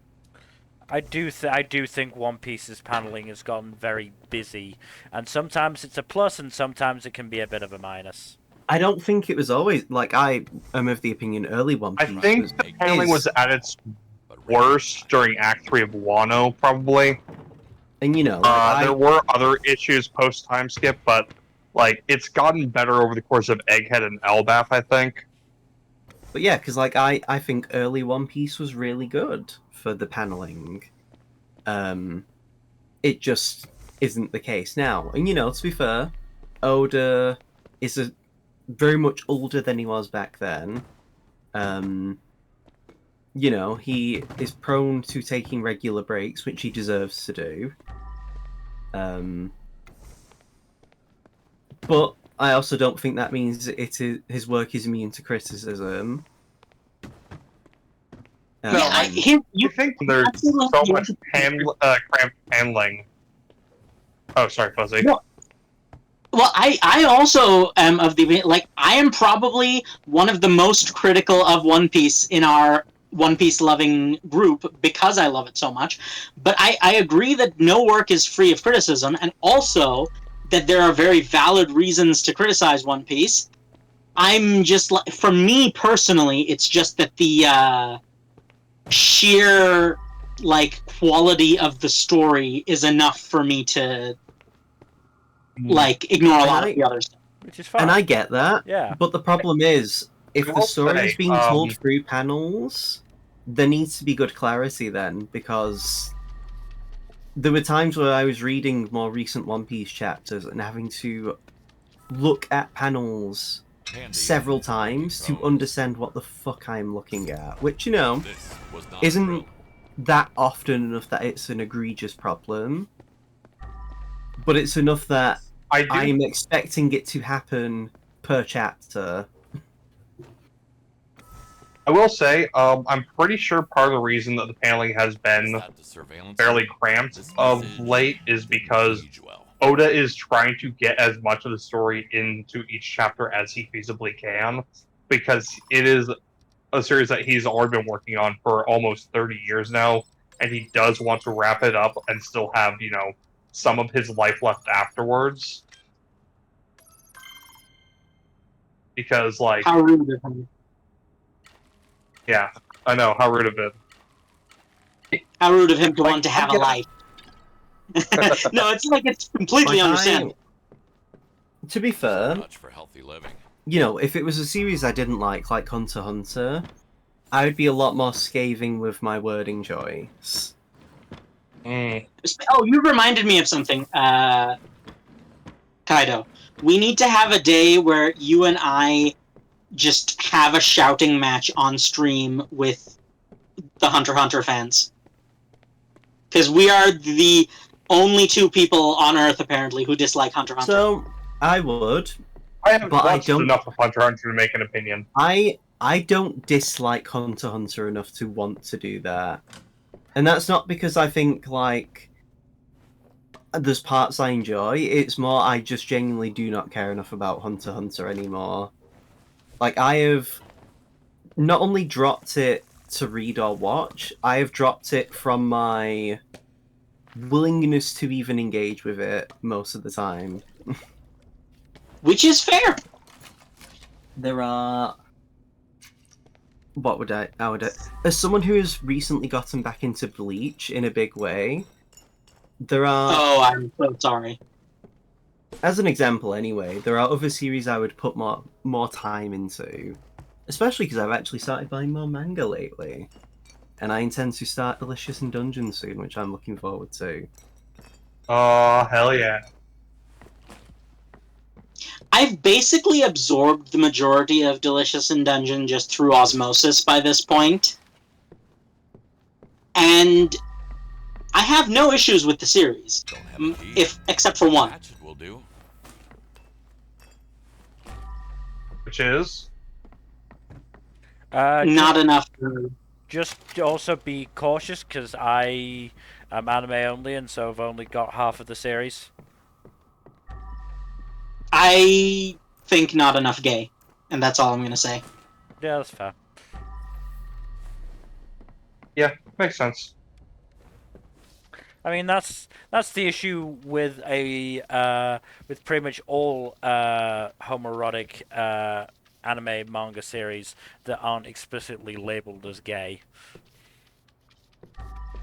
Mm-hmm. Yeah, it's like I'm aware that there's a lot of people who are like, no, but it's very much gay. I know, but it toes the line enough that I don't like. I mean, see, I get it.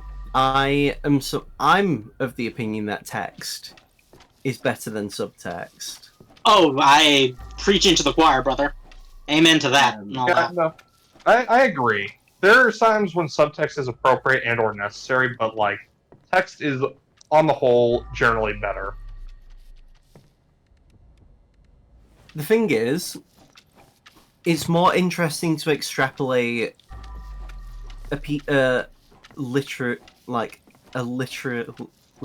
of media when you actually have stuff to read and to have something be explicit, because then you can actually delve more into the implicit.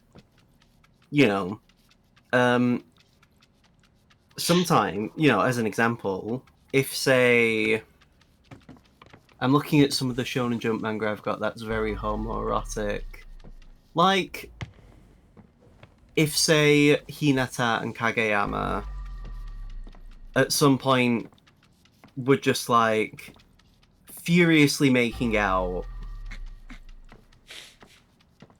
That is you not know- the M word I thought you were going to say after the word furiously. Yeah, it literally killed him. What do you think I was going to Gamers, say? brace yourselves. Masturbating? That is generally the word that follows furiously, yes. Maybe you've just not hung around me enough. But yes, as I was saying though, it'd be different if they, as an example, say, were doing that.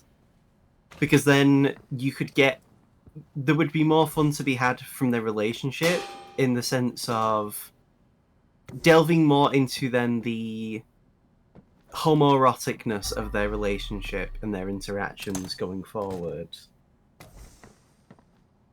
Although, to be fair, sports manga as a whole is always very charged, whether intentionally or not. So, It's because there is an some interesting commentary to be had there, because an argument can be made that by its very nature, society has turned sports into an inherently homoerotic spectacle. I think,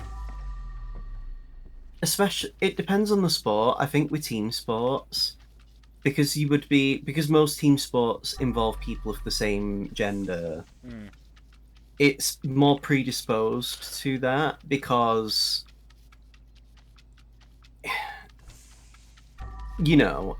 when you would have multiple men, or even just two men, who would be spending extended periods of time with each other, oftentimes they're having to work through problems with each other through different ways, because maybe, one of them's having a problem and it's affecting the actual sport. Or just, maybe in the case of like Hinata and Kageyama, where they initially have a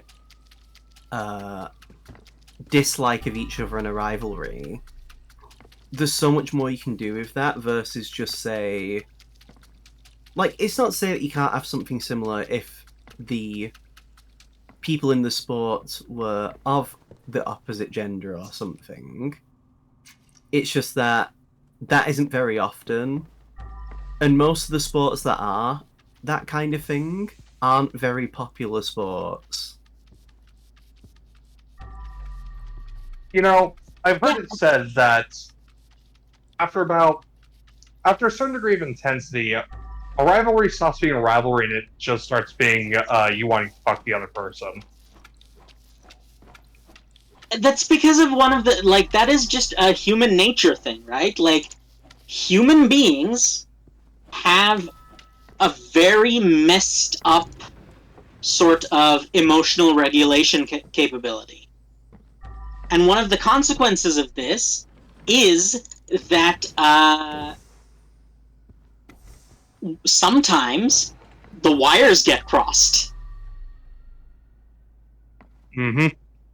And it becomes like the suspension bridge effect, right? It's been disproven for the most part that, like, the existence of the suspension bridge effect, but the fact remains that there is a very real causal relationship between stress and arousal. Yeah.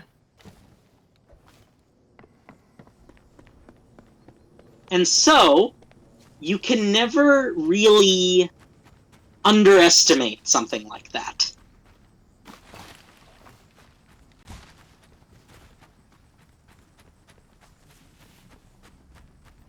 So yes, it is very much the case that the human brain can associate one with the other.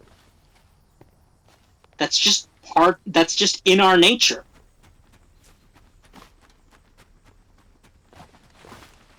But yeah, I think, like, how would I describe it? It often, I don't think it necessarily helps that when authors are writing relationships, authors are generally have an easy time of writing characters that are similar to them. And so, especially because, you know, often with male writers, they're used to being around other males. Without finding that key first. And so, those are the relationships they would generally be most comfortable and have an easier time of writing. Which then, of course, lends itself to homoeroticism.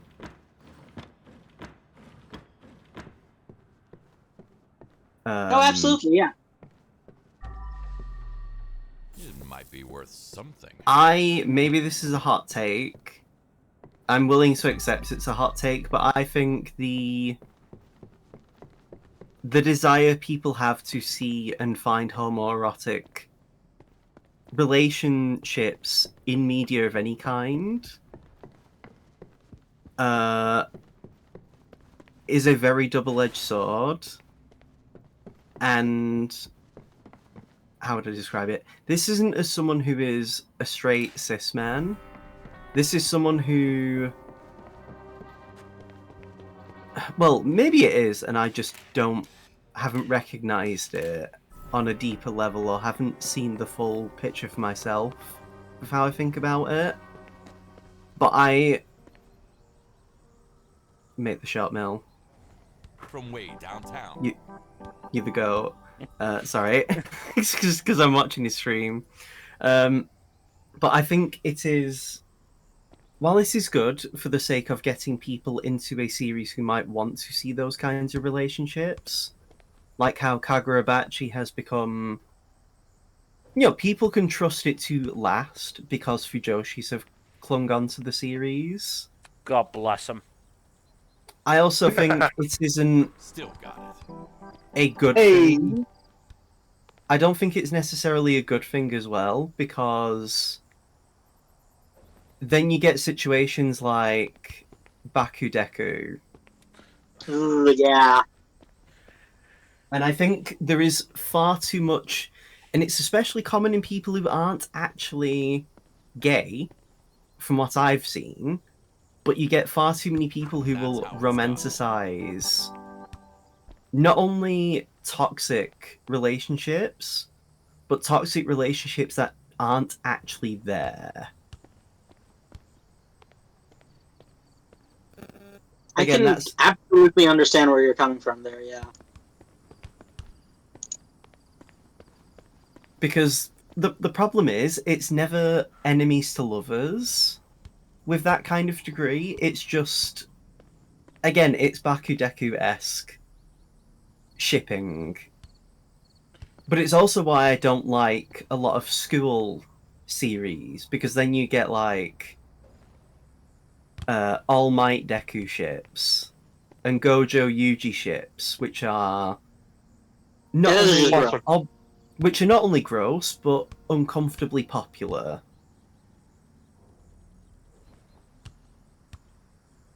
Yeah, though I will say, there are times when authors are at fault in this regard as well.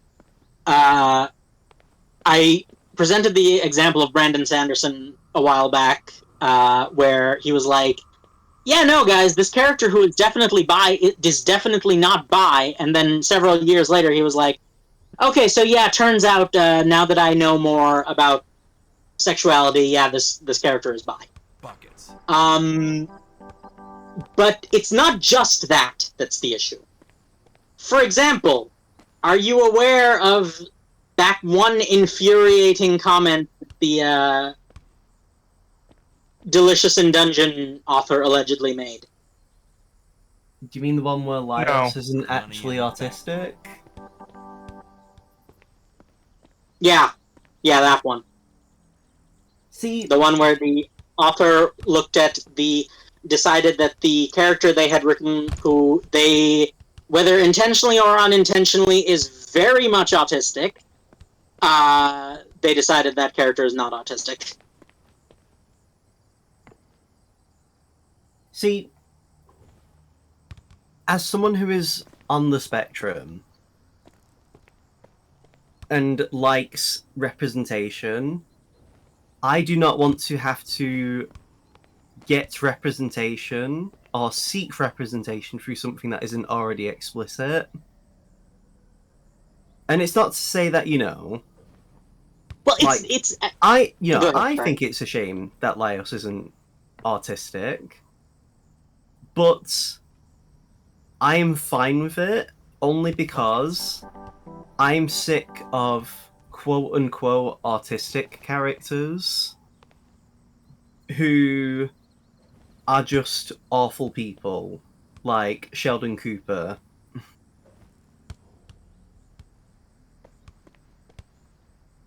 I don't know really what that has to do with Laios because he's not that, but But what I mean is the idea of like, yes, it is a shame that this character is not autistic, but I want the character to be explicitly autistic. I don't want to have to believe someone is autistic or see again, I'm not saying, because I was going to say seeing traits that aren't actually there, because Laios definitely comes across like someone who is on the spectrum. But I would rather, again, this is a case where I like text more than subtext.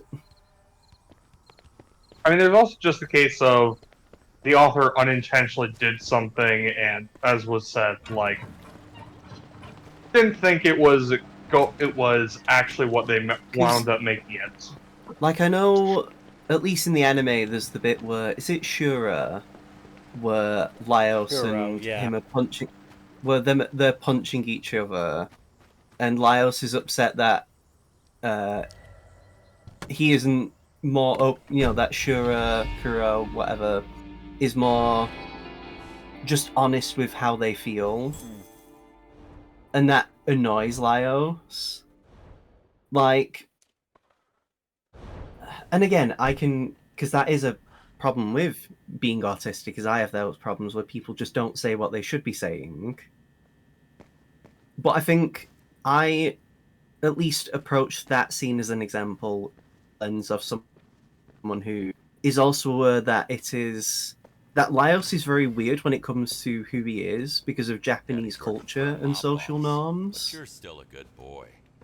Because doing that as a whole, we're being honest, actually saying how you feel is kind of a social taboo with them.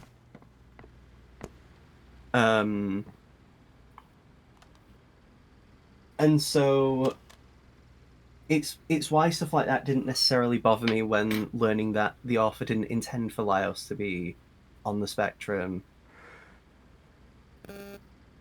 So I get where you're coming from, but this is one of the few places where I believe it's important to remember something. Authors are not experts in every topic they write about, and they should not be expected to be. However, they should at least be willing to accept that there are times when, yes, they are not experts in what they are writing about, but at the same time, when an expert has an opinion, you should value that opinion.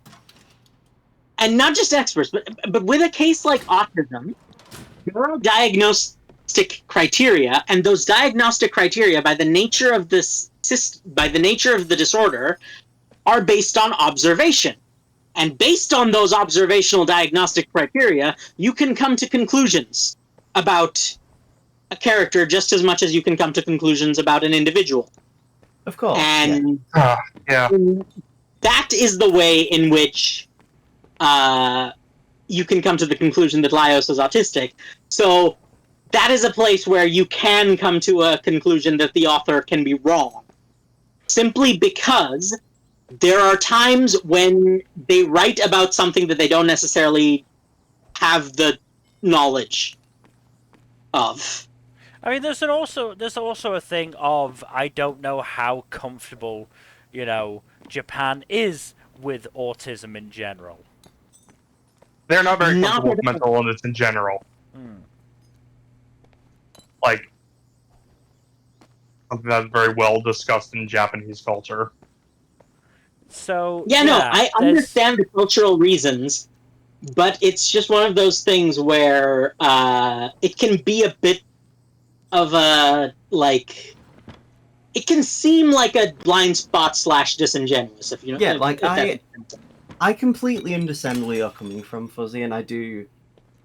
Yeah, it's not as if I don't get what you mean. I do completely get it. It's just. Maybe it's just how I am, but again, I. Like. If the author says that he isn't. Again, that doesn't necessarily have to mean they are right about it. It's not as if, like. The author is objectively correct or knowledgeable about that, because if I also recall, the interview in question was also terribly handled by the interviewer. Go on. I'm sure if it's the same interview, like the author just asked the interviewer asked the author like really stupid questions. I do gotta say, I do get going in the next couple minutes. I mean, you can go. I mean, we've hit 2 hours, so we should probably be wrapping up. Yeah, this is generally the time when we are about to wrap up. At this point, I'm throwing pieces of my broken crockery into the neighbor's yard, so... Isn't that what we all do when we have broken crockery? I mean, yeah, Yeah, sure, but, why not? I'm Anyways. on stream. So yes, thank you everybody for watching. Hopefully you've enjoyed. In terms of future stuff, Tuesdays, Thursdays, Saturdays, and Sundays, please do give us a follow here on Twitch and all that YouTube stuff. Like, subscribe, content below. hit the bell icon if you enjoyed the video. Yep. And otherwise, hopefully we'll see you on Saturday. Good night. Bye-bye.